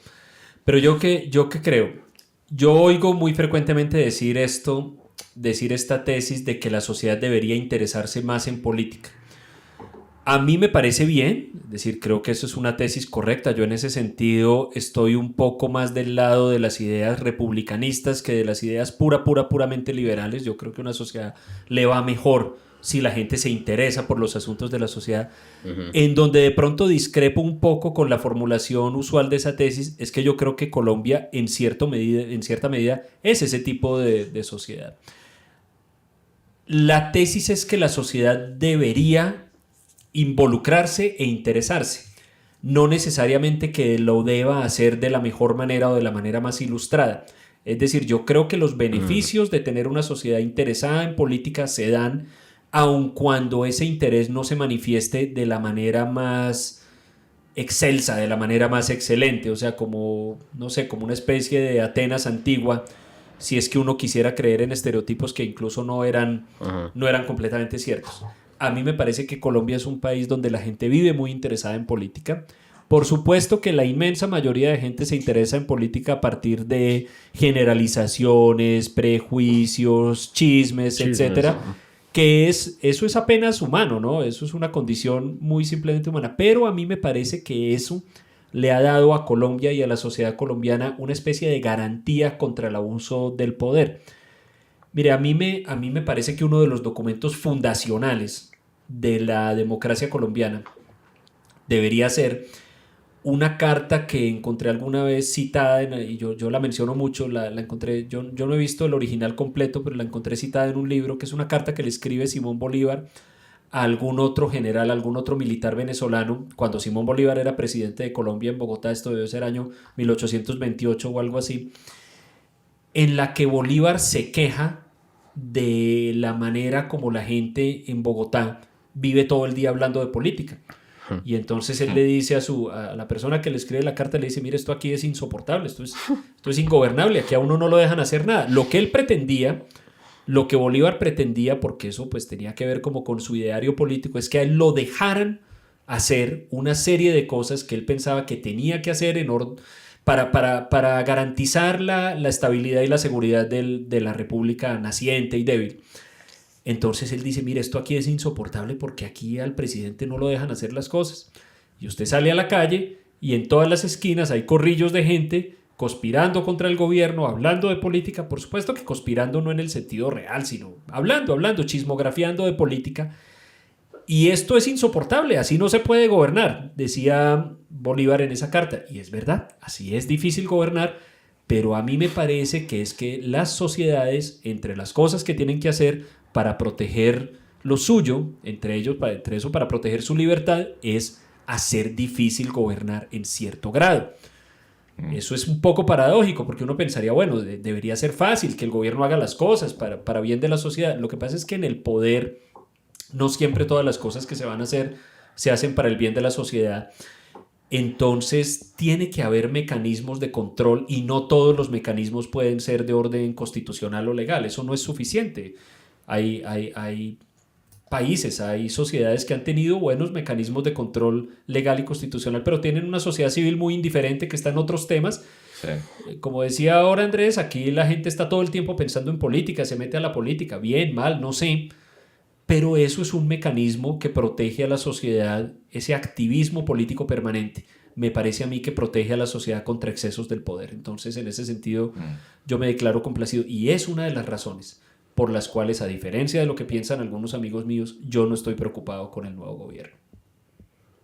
Por lo menos no de que se vaya a volver una especie de dictadura protochavista, castrista, castrochavista, castromadurista, ortego-castromadurista, en fin, o putinista. No digo que haya que desestimar el riesgo, solo creo que Colombia tiene mecanismos de control que son bastante eficaces y que han funcionado porque no es la primera vez.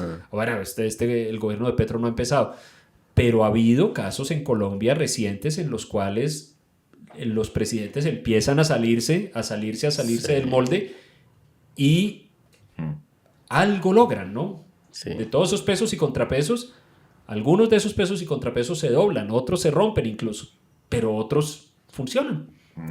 Ese factor, para entender el factor cuál es, como la presión de chisme que tiene la ciudadanía por su obsesión con la política. Que la ciudadanía está todo el tiempo pendiente. Ajá. La ciudadanía en Colombia es extraordinariamente crítica Ya. del poder y del gobierno. Mm. Y la mayoría de manifestaciones que uno ve de eso son manifestaciones incluso vulgares. O sea, son, por ejemplo, la criticadera sin sentido.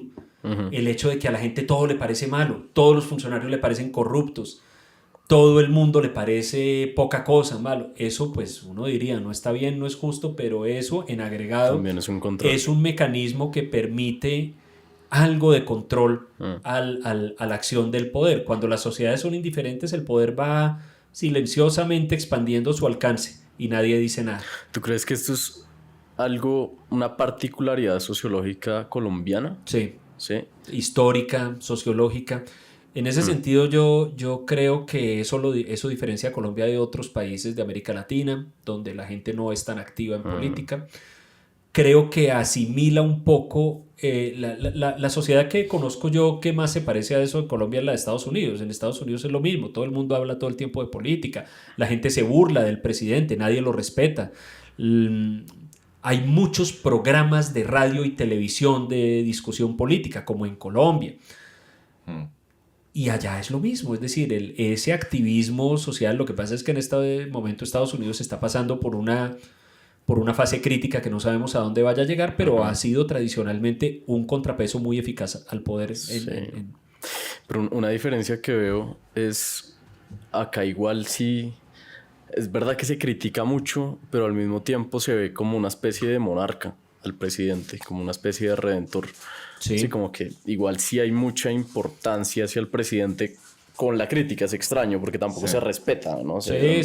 No, miren, al presidente de Colombia no lo respeta nadie. Es increíble. Ah. Yo no digo que eso esté mal, por el contrario, lo estoy diciendo como cosa buena. Sí. Me parece muy duro para el presidente, ¿no? O sea, desde el punto de vista anímico y psicológico debe ser muy duro ser presidente de este país. La gente se burla de uno, hace caricaturas, le hace chistes, en fin. Eso, insisto, es parte de los mecanismos de control social del poder. Entonces, esa fijación con la figura presidencial no necesariamente es una fijación que lleve a la sumisión. Sí. Es un factor propio de nuestra cultura presidencialista, porque pues tenemos un régimen presidencialista, lo hemos tenido desde la independencia, que produce que la atención y el foco de la opinión pública sea lo que hace un cierto individuo, una cierta persona. Y a diferencia pues, de lo que uno ve en los sistemas parlamentarios donde la cuestión está más despersonalizada. Yo entonces creo que sí, eso lo tenemos. Efectivamente nos fijamos mucho en el presidente, pero no estoy seguro de que eso sea algo malo en la medida en que esa fijación no sea admiración, sumisión, sino que incluso sea crítica, burla, desconfianza. Creo que hay un elemento de desconfianza que es necesario en esto también. Porque de lo contrario, lo que tendríamos es una sociedad automáticamente dispuesta a aceptar todo lo que se haga en el poder. En todo caso, sí, más allá de que haya como una fijación, parte de la percepción, sobre todo se sintió mucho en estas elecciones, es que efectivamente el monarca puede decidir sobre nuestras vidas, ¿cierto? Parecía una cuestión de vida o muerte. Sí. Estas elecciones, como si nos estuviéramos jugando el todo por el todo. Ojo con el 2022. ¿Vos cómo evaluás esa idea? ¿Estamos sobreestimando la capacidad que tiene ¿sí? Categóricamente sí, categóricamente. Y la estamos sobreestimando. Unos para mal, otros para bien. Miren, así como había gente absolutamente en estado de pánico por la posibilidad de que Petro fuera presidente de Colombia.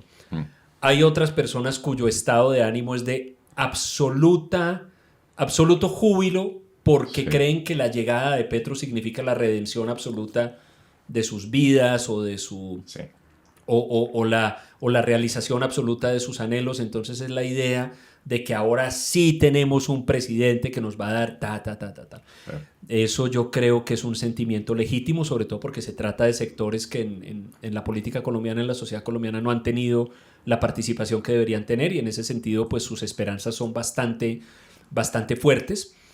probablemente se lleven una decepción porque quienes conozcan el gobierno de Colombia, un país como Colombia, se darán cuenta de que lo que se puede hacer ahí es muy poco. Es decir, el presidente sí tiene poder, tiene bastante poder, tiene poder para hacer ciertas cosas, pero el poder para producir transformaciones concretas es muy limitado. El gobierno de Colombia, el Estado en Colombia, es un sistema complejo, muy estructurado, lleno de controles y contrapesos, lleno de dificultades administrativas. Todas estas cosas en épocas normales a uno lo frustran un poco, y a la gente que trabaja en el gobierno, la gente, por ejemplo, bien intencionada que trabaja en los ministerios, en los departamentos, tratando de sacar cosas adelante, dice, pero Dios mío, aquí no se puede hacer nada. Eso debería ser un factor de tranquilidad en épocas en las que uno está preocupado por un presidente que de pronto tenga unas intenciones excesivas. Es muy difícil en el gobierno de Colombia salirse de ese molde. A veces se ha hecho, es decir, yo no digo ni de ninguna manera estoy afirmando que esta estructura sea perfecta y resista a la perfección. Insisto, ha habido y habrá factores de estos de peso y contrapeso que se doblen, otros que se quiebren. Lo importante no es ese desempeño individual, sino que en conjunto haya suficientes factores de control y moderación del poder. Bueno, aquí tuvimos... Yo sé que esto fue... estamos comiendo. Mira, aquí tuvimos un presidente que todo el tiempo, todos los 8 años que fue presidente, día y noche, todo el tiempo trató de expandir el ámbito de su poder, que era Uribe. Sí. Uribe era un hombre que tenía el 70% de aprobación en muchas encuestas, o números así, que trató de cambiar la Constitución vía referendo, que es un procedimiento históricamente y conceptualmente un poco ligado al autoritarismo, que se religió, hizo cambiar la Constitución para reelegirse, que muchas de sus políticas, por ejemplo, en términos de seguridad, pasaron los límites de lo tolerable y lo aceptable, que quiso reelegirse para un tercer periodo, que sacó la tesis del estado de opinión, según la cual más o menos la preferencia de la opinión pública era superior a los límites constitucionales. Y no pudo. Es decir, hubo cosas que sí se quebraron y se dieron, sobre todo dada la inmensa popularidad que tenía, pero finalmente un día la Corte Constitucional le dijo que se tenía que ir para la casa y él para la casa se fue. Bueno. Y desde entonces tiene complejo de... ¿Usted vio eso? No. Tiene complejo de reo. Sí, bueno. ¿De qué? Que sacó una carta en Twitter diciendo que no iba a asistir a la posesión de Petro, aunque había hablado pues con él, porque es que él tiene complejo de reo. Entonces le da como sustico que lo vean en la calle y pues claro. Además, imagínense a Uribe en la posesión de Petro, se expone a una rechifla, cosas así. Entonces, sí. Recuerden nomás lo que fue la instalación del Congreso. Es decir, nosotros vamos a tener unos años, 4 años, con ese tipo de expresiones constantemente. Yo no lo digo como cosa mala. O sea, hay gente que se alarma por eso y hay gente absolutamente escandalizada por lo que pasó el día de la instalación del Congreso, pero eso sí es escandalizarse por nada, eso no tiene mayor importancia. Eso es una cosa de menor importancia. ¿Eso qué fue lo que pasó que tanto han hablado? Es que yo desde que se hizo la votación de la segunda vuelta hoy, están detox. Se fue para las Islas Caimán y con sus cuentas bancarias a un paraíso fiscal. Hice absoluta dieta de política porque yo quedé muy saturado de... Lo que pasó ese día fue que se estaba instalando el nuevo Congreso 20 de julio. Sí. Y pues el nuevo Congreso no solamente tiene una bancada muy significativa del pacto histórico, sino que en general, tanto en el pacto histórico como en otras fuerzas, está llegando mucha gente nueva, que no solamente es nueva en el Congreso, sino que es nueva en la política y, por ejemplo, que vienen del activismo o ese tipo de labores. Entonces fue un poco desordenada la cosa y hubo rechiflas y hubo un momento en que cantaron y... Cuando Duque en particular dio su discurso, que fue una absoluta vergüenza su discurso. Cuando Duque dio su discurso lo rechiflaban, lo interrumpían, le cantaban una versión de la canción italiana Bella Ciao, ¿sí? Adaptada a Duque Ciao. Claro, pero sí, a ver, los congresistas le cantaban Duque Ciao. Sí, exacto. Entonces, pues sí, eso fue una cosa pintoresca, fue una cosa un poco desordenada. Y luego Duque salió, ¿no? Pero No esperó al... Duque salió, Duque empezó a dar su discurso en el que hablaba primero de todas las cosas tan difíciles que le tocaron como la pandemia y el entorno económico internacional, evidentemente como quien dice, voy a decir por qué estas cosas tan difíciles que me tocaron a mí. Sí. Y después empezó a hablar de los logros de su gobierno. A mí me pareció muy malo el discurso, muy, muy malo. Yo creo que no hay nada de malo con ser humilde y auténtico con esas cosas y decir, mire, yo fallé en este tema, en este otro, habría querido hacer tal cosa, tal otra, no lo logré, creo que sí logramos algunas cosas y todo, pero esto fue un discurso triunfalista que además como empezaron a rechiflarlo, a interrumpirlo, su reacción fue subir la voz. De modo que yo creo que si ese discurso hubiera durado 5 minutos más, habría terminado sin camisa, sin corbata, sudando, tirando las cosas, no sé, en el piso, porque se fue saliendo de compostura y finalmente cuando terminó dejó ahí sus cosas y se fue. Cosa que es bastante poco elegante, ¿no? Lo ideal habría sido que el presidente se quedara allí a escuchar la réplica a la que tiene derecho la oposición, que además no se pudo hacer por unas cosas supuestamente técnicas. Mejor dicho, eso fue un circo absoluto, pero yo no creo que esas sean cosas que valga la pena alarmarse, ¿no? Había gente absolutamente alarmada por esa cosa. Yo no creo que valga la pena. Sí, las otras dos cosas, pues, fatales de Duque es esa absoluta incapacidad de autocrítica. Y la otra cosa son sus discursos. Todos son muy malos, todos son muy sosos, todos son un lenguaje absolutamente abstracto y aburrido. Es una cosa aterradora y no se da cuenta, no se dio cuenta en 4 años. Sí, pero... claro, y eso es muy grave, porque es que una de las funciones de un presidente en un sistema presidencial, independientemente de esto si está bien o mal, ese es el sistema que tenemos, es esa, es dar discursos. Hay un libro muy bueno, no me acuerdo el autor en este momento, es un libro por allá creo que de los años 60 o 70 que se llama La presidencia retórica. Es muy bueno, analiza ese factor. Efectivamente, en un sistema presidencial como el de Estados Unidos o el de Colombia, una de las funciones más importantes del presidente es hablarle a la sociedad y al país. Sí. Y hay unos que son muy buenos en eso y hay unos que son muy malos en eso. Y hablar no solamente hablar con palabras, con gestos, con la manera como se viste, con la manera como saluda a los demás, con el porte y el tono que asume cuando llega a saludar a la gente, cuando visita un pueblo, cuando visita una ciudad, cuando va al campo, cuando sale al exterior. Eso es supremamente importante en un sistema político presidencialista. Y uno ve gente que lo hace bien y ve gente que lo hace mal. Entonces uno ve a Emmanuel Macron, que es excelente en eso. Y entonces, por ejemplo, yo, en esto me perdonarán, yo puedo parecer anticuado, pero esas pintas que mantiene Duque como medio desarreglado, medio desgualetado, incluso en momentos cuando, yo no sé, va a visitar por allá un municipio donde ha ocurrido una tragedia y se comporta como si fuera el bacán del barrio. Con unas gafas Ray-Ban oscuras. No. La gente está esperando al presidente de la República. Sí. La gente no está esperando al bacán de la cuadra que lo saluda así con el saludo de los dedos cruzados y qué más bacán y todo bien. No. La gente está esperando la máxima figura del sistema político colombiano y lo que les llega es Duque.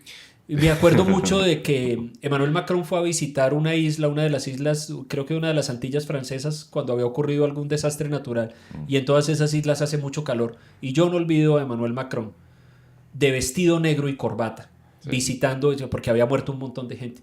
Eso es un presidente que habla con los gestos y que habla incluso con la manera como se viste. Y hubo también una vez que Macron, algún niño de colegio, no sé qué le hizo, pero le puso el puñito o una vaina así. Hola Manu. Sí.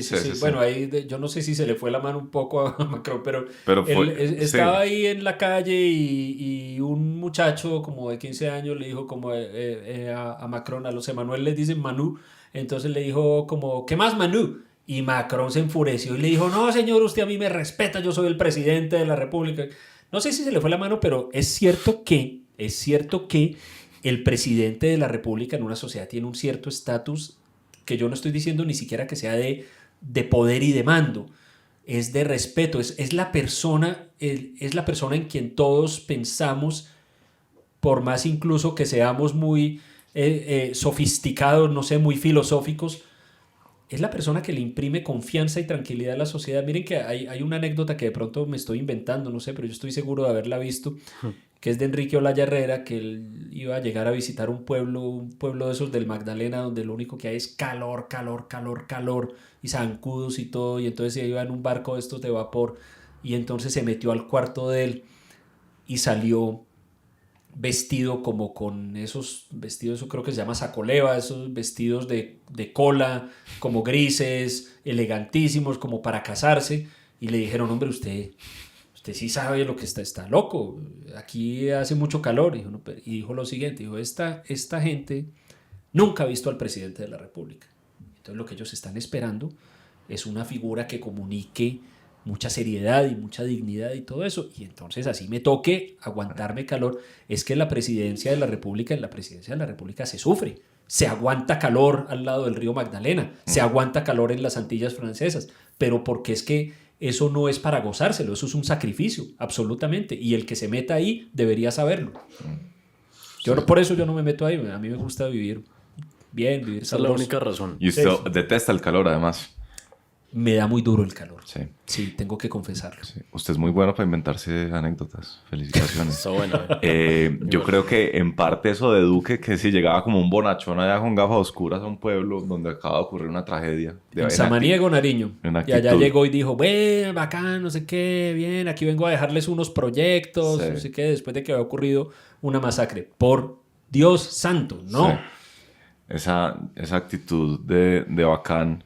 Yo la viví alguna vez que fui mesero y para ¿Usted es el que filtra esos chismes de lo que hace la gente en Andrés Carne de Res? Y... No. Diga, se está inventando se lo voy a inventarme anécdotas. Pero bueno, sí.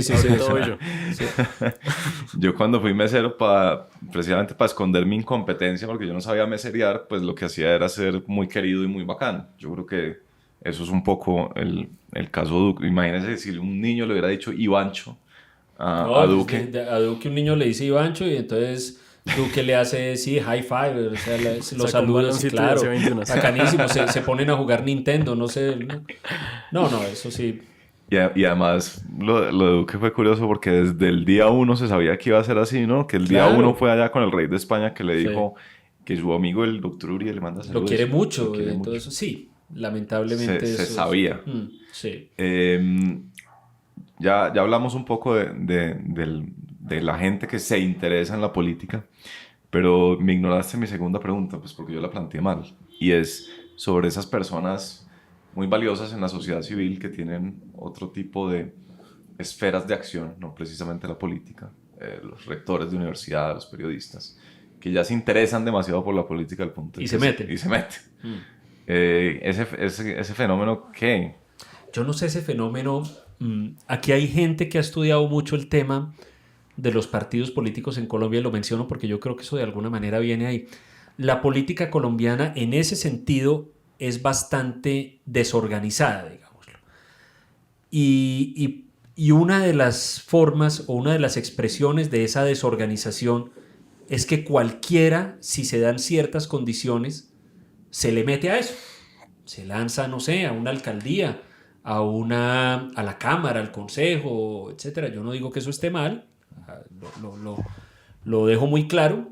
Es una característica de nuestro sistema que probablemente tenga que ver con la poca fortaleza que tiene el sistema de partidos nuestro. Cuando yo era niño todavía estábamos en la Constitución del 86 y Colombia tenía un sistema rígido bipartidista y era evidente que la gente estaba cansada de eso. Yo recuerdo el cansancio de la gente con eso.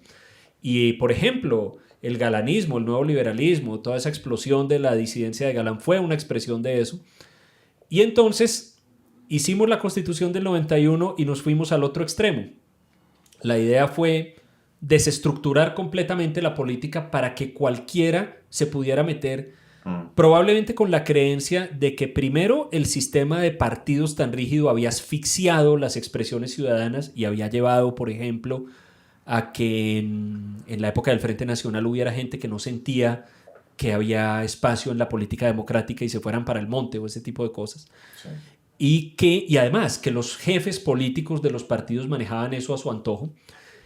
Y también bajo la creencia de que la política se dinamizaba y se enriquecía con el aporte de los ciudadanos comunes y corrientes. Entonces, la primera expresión de eso fue que empezó a lanzarse todo el mundo a la política. Y las primeras elecciones populares de alcalde, que fueron un poquito antes de la aprobación de la Constitución, y las que vinieron después de alcaldes, gobernadores, los primeros congresos, sí que se vio eso, era que cualquiera se le metía a eso. Entonces empezamos a tener los curas en la política, los cantantes en la política, los futbolistas en la política, los artistas en la política. Los cantantes del gol. Los cantantes del gol. Entonces sí, teníamos a Edgar Perea en la política y a Alfonso Lizarazo y a Mario Gareña de candidato presidencial, en fin. Bueno, ese fue antes de la Constitución, Mario Gareña, creo. En fin, entonces yo creo que eso debe tener que ver con eso. La verdad yo no sé muy bien a qué se debe ese fenómeno. Mire, yo creo que hay unos casos en que es innegable que es gente buscando puesto, es decir, buscando algo que hacer, buscando un oficio, es decir, actores de televisión que ya no, que ya les pasó su cuarto de hora, o cantantes, o deportistas, no lo sé. Me parece bien que yo en ese sentido no soy restrictivista. A mí me parece bien que al Congreso, por ejemplo, llegue gente de todos los orígenes. Yo no creo que haya que ser ni abogado, ni economista, ni nada. Eso es una...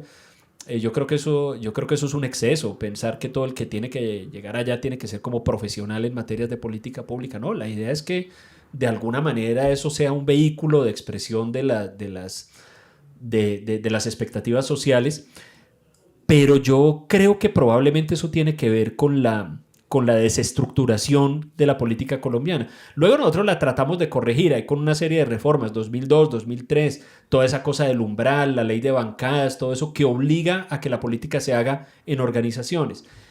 Pero lo que hemos terminado haciendo es que se constituyen organizaciones para poder cumplir con la norma, pero en el fondo la acción política sigue siendo en buena medida individualista. No en todos los casos, pero en alguna medida sí. ¿Ya está listo para las preguntas difíciles o...?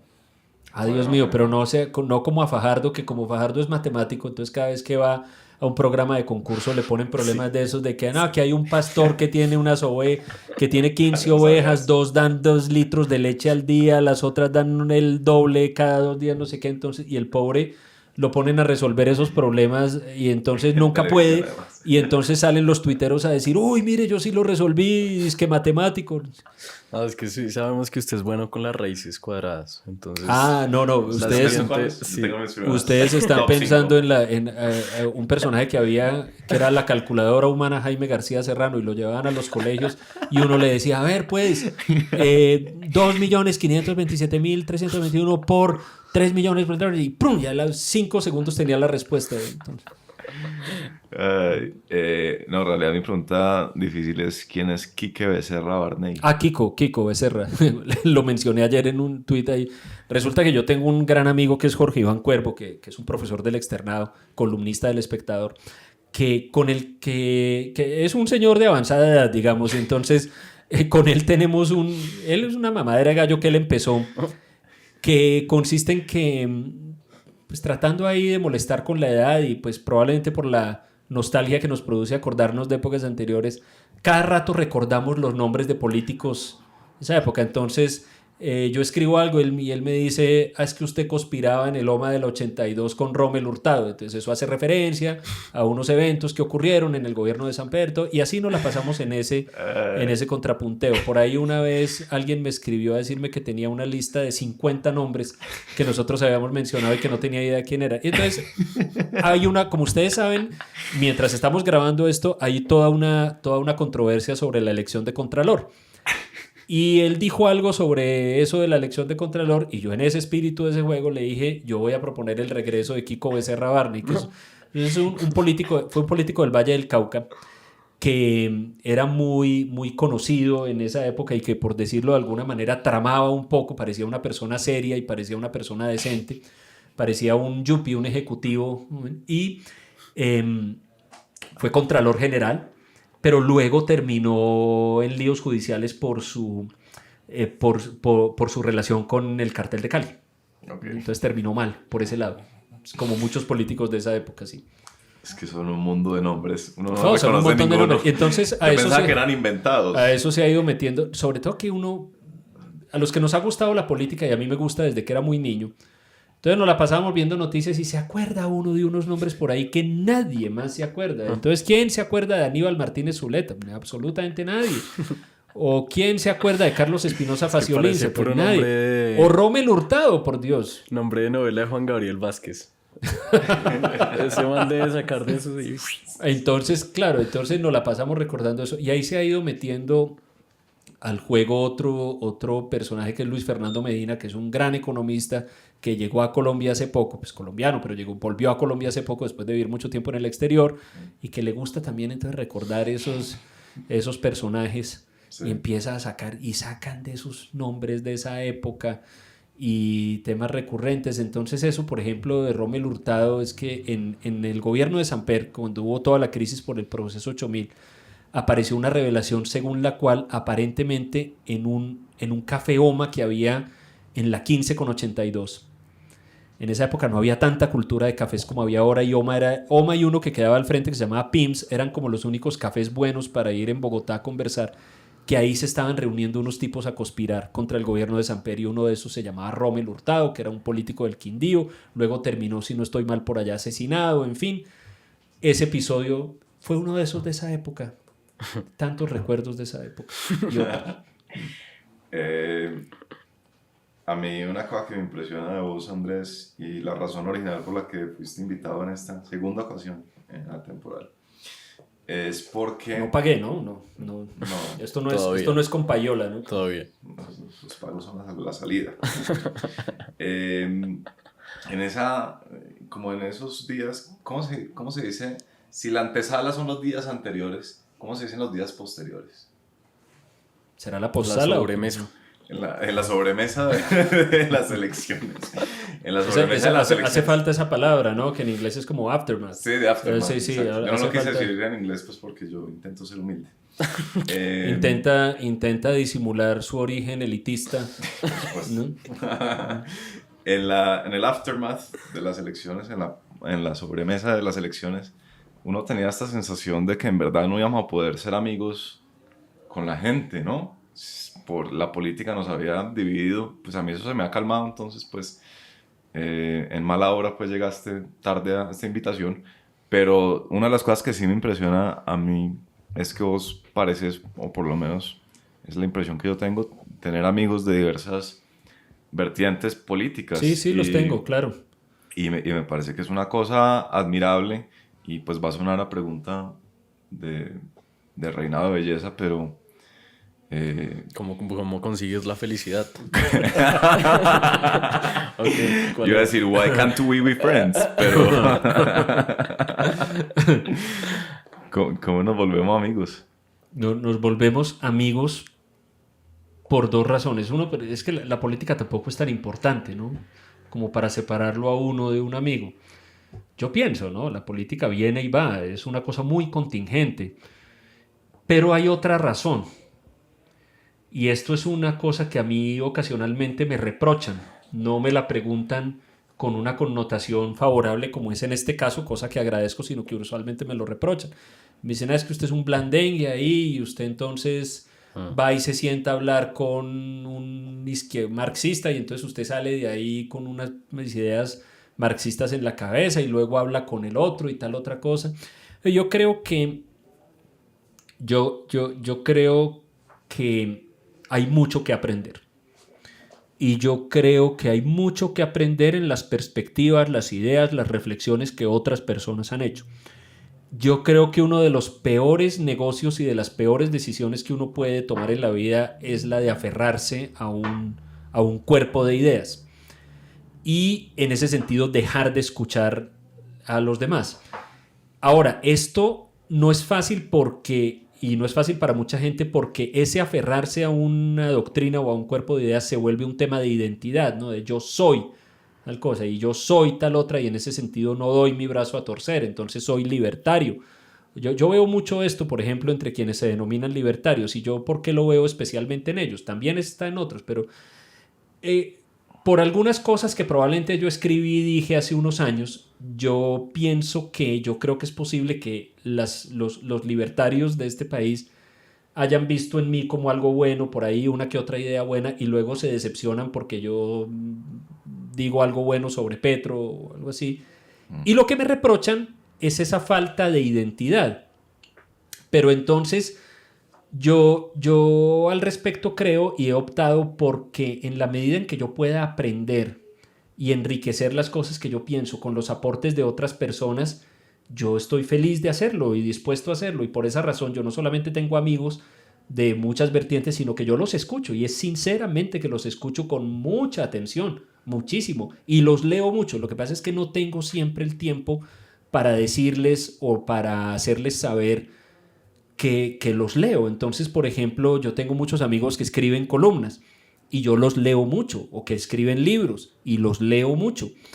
Y los leo con mucha atención. No siempre tengo la ocasión de decirles o decirles en Twitter está muy buena su columna o compartirla, pero de todos ellos aprendo y yo pienso que en la medida, yo creo que la mayor virtud de cualquier sistema, un sistema de pensamiento, un sistema político, no sé, una sociedad, una empresa privada, es la capacidad de ser flexible en cuanto a los inputs que recibe, ¿no? Y las cosas que va recibiendo y las mezclas que va haciendo con las cosas que va recibiendo. Y yo creo que el ideario político es eso.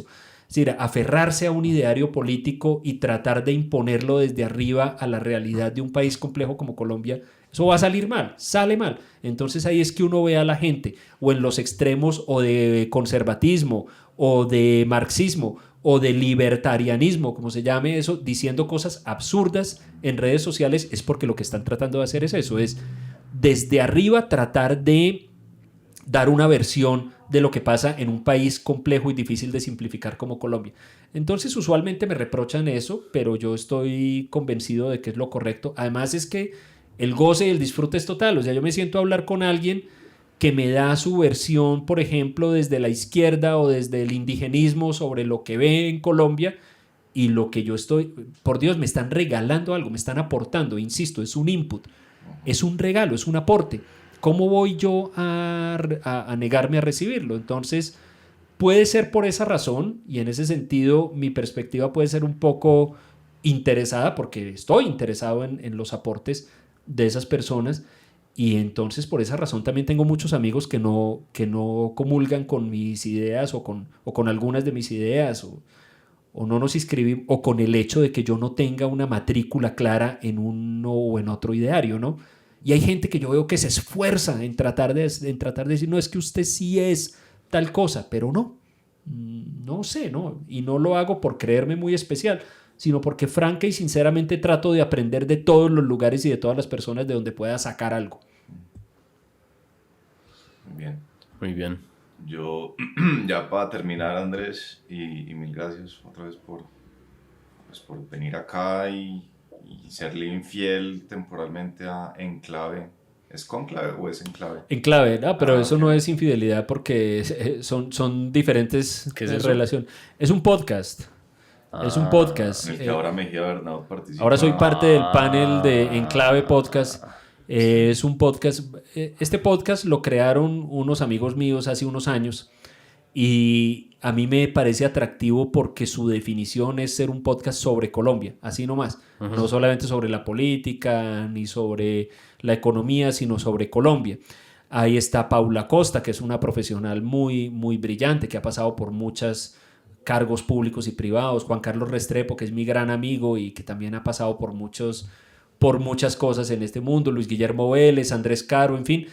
Y Luis Guillermo Vélez era uno que era superintendente de alguna cosa. claro, él fue superintendente de sociedades Sociedades. y fue secretario general de la presidencia y es un abogado sí. importante. Y yo lo he conocido a él y también fue panelista de Blue Radio, donde estoy yo en el programa. Nos conocimos mucho y nos hicimos muy amigos y ellos me hicieron el gran favor de invitarme a ser parte del panel de su podcast. Entonces solo hemos grabado y lanzado un episodio en el que yo haya podido participar, pero fue una cosa muy grata.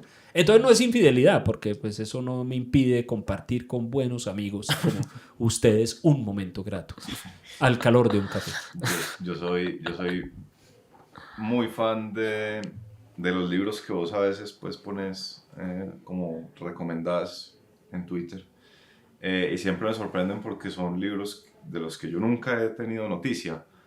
Recuerdo unos tal vez sobre la historia de Jesús, que se llamaba The Zealot o algo Sí, así. sí, de Zealot, que fue traducido, a veces es difícil eso, pero se consigue en español con el título muy engañoso El Celote, El Zealot. que es la traducción literal de Zealot. Zealot. Pero es que Zealot en inglés significa mucho más. Celote era una secta, una especie de secta o facción política en la Judea de la época de Jesús. Pero Zealot en inglés también significa una persona como fuertemente aferrada a un ideario. Sí.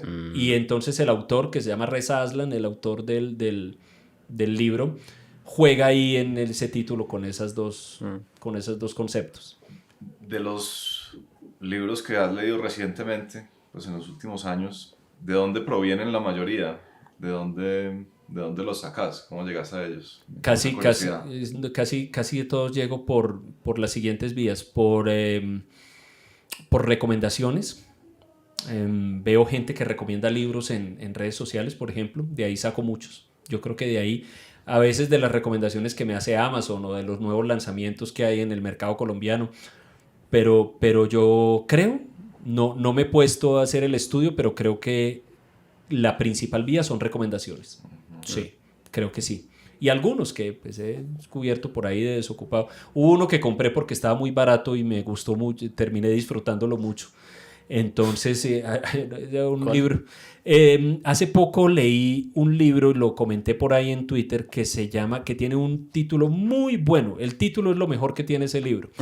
Que se llama algo así como el camino hacia los límites de la razón. Esos son los libros que le gusta a Andrés, con buenos títulos. Sí, ese es un gran título. Para tener que leerlos. Sí. Me parece absolutamente apropiado ese título. Es Journey to the Edge of Reason, que es la vida o la biografía intelectual. Que eso es me he dado cuenta que ese es un género que a mí me gusta mucho, las biografías como intelectuales de pensadores, científicos, etc. Sobre un personaje cuya vida y obra a mí me fascina, que es Kurt Gödel, que era un matemático austriaco de la primera mitad del siglo XX. Y este libro el autor se llama Stephen Budiansky, lo vi y me pareció espectacular. Estaba en una promoción, estaba baratísimo, entonces lo compré, lo leí, gocé mucho la lectura, a pesar de que tengo algunos reparos sustanciales, algunas cosas en el libro, pero disfruté mucho la lectura y creo que al menos la parte biográfica y de contexto histórico es excelente, extraordinaria. ¿Qué otra biografía intelectual te viene a la mente? Así, memorable. Me viene a la mente, y esta es reciente, y para mí fue como una gran oleada de agua fresca, y es probablemente la mejor que yo haya leído. ¿Una vida, muchas vidas? No, eso no es uno de la reencarnación la mejor había uno de Una vida, muchas vidas es el de Petro, sí. No, ese libro es horrible, absolutamente horrible. Horrible. El estilo de escritura de Petro es absolutamente horrible para mi gusto. Para todo hay gustos. Habrá gente que llore con eso. Yo conozco gente que ha llorado con el libro de Petro. Pero ese libro es absolutamente horrible para mi gusto. A él le gusta por muchas poner las cosas. comas mal, ¿no? Es como su hobby. Sí, poner mal las comas. Él y- busca dónde va mal y ahí la pone. No, Donde me terrible. cae bien mal una comita aquí. Sí. Pero no, es que me acuerdo, por allá había uno que estuvo una vez de moda que se llamaba Muchas vidas, muchos sabios, y era un estafador ahí que se hizo famoso supuestamente porque hacía como regresiones, entonces, y tenía un programa de televisión, supuestamente era un médico psiquiatra. Entonces le hacía a uno una terapia en la que uno empezaba a recordar sus vidas pasadas en reencarnaciones. Curiosamente, Creo que es el mismo autor igual. y en esa época se puso de moda el tema de la reencarnación, y hasta J. Mario Valencia escribió un libro sobre la reencarnación. Ah, wow. En esa época, como el New Age de año 92, 94. Y una cosa que yo me puse a ver una vez ese programa del estafador ese que se llamaba Brian Weiss. Y decía, nadie se acuerda haber sido una persona común y corriente por ahí, ¿no? Todo el mundo fue una princesa egipcia o un soldado espartano o un mercader en el antiguo Egipto, un príncipe austriaco en las guerras napoleónicas. O sea, nadie fue un fulano por ahí, ¿no? Que andaba por ahí, se levantaba por la mañana y volvía por la noche. Curioso, pero bueno, mira, como respuesta a la pregunta, un profesor de la Universidad de Viena que se llama Carl Sigmund, que es un gran experto en un área del conocimiento fascinante que es la teoría de juegos evolutiva, escribió un libro que se llama, también con un título fabuloso, que se llama algo así como, no sé cómo ha sido traducido al español, pero la traducción cuasi literal sería algo así como Pensamiento exacto en tiempos de demencia. Y es la historia de una escuela filosófica o de un círculo filosófico que hubo a principios del siglo XX en Austria, que se llama el Círculo de Viena. Es la mejor biografía intelectual que yo he leído, primer punto. Segundo, uno de los mejores libros que yo he leído. Y para mí fue un rejuvenecimiento porque cuando yo estudiaba en la universidad yo estudié mucho esa filosofía en particular. La había abandonado por ahí. No me parece que tenga hoy mucho valor como filosofía, pero eso ya es otro tema más largo. Pero redescubrir esa historia. Además el libro explica muy bien la parte histórica, explica muy bien las ideas. Todo lo que había alrededor, porque era no solamente las vidas y las ideas de estos personajes, sino todo lo que había alrededor en uno de los ambientes intelectuales más productivos que ha habido en la historia de la humanidad. O sea, esto es del nivel de la Atenas clásica, era la Viena de finales del siglo XIX y principios del siglo XX. O sea, lo que produjo todo el ambiente intelectual del centro de Europa en esa época, absolutamente fascinante. Entonces ese libro lo disfruté mucho. Bueno, y hace poco mencioné uno en Twitter que no lo quiero dejar de mencionar porque a la gente le interesa, le gusta mucho el personaje y probablemente esta es de las mejores biografías intelectuales que he leído también. Wittgenstein, se llama así, Wittgenstein, de Ray Monk. Tiene un subtítulo que es algo así como El deber del genio. Ese libro está tan bien escrito, es tan bueno en cuanto... La gran virtud de una biografía intelectual es que cuente bien la vida, cuente bien el contexto histórico, intelectual, de ideas, etc. y explique bien las ideas. Sí. En este momento estoy leyendo una, me he demorado, pero estoy leyendo una de John von Neumann, que era un personaje fabuloso, pero el problema, la biografía está muy bien escrita, que se llama El hombre que venía del futuro o algo así, pero el problema es que von Neumann trabajó en tantas cosas que uno como que se confunde y entonces lo pasan a uno de la mecánica cuántica a la teoría de juegos y de ahí a qué sé yo, a cualquier otra cosa, a la lógica matemática, y uno dice, espéreme un momento, veníamos de esta, ahora estamos en esta, ahora estamos en esta. Entonces pero también es muy interesante, también está buena. Muy bien, Andrés Mejía, muchas gracias. Andrés Acevedo, muchas gracias. Nicolás, muchas gracias. A ustedes, chao.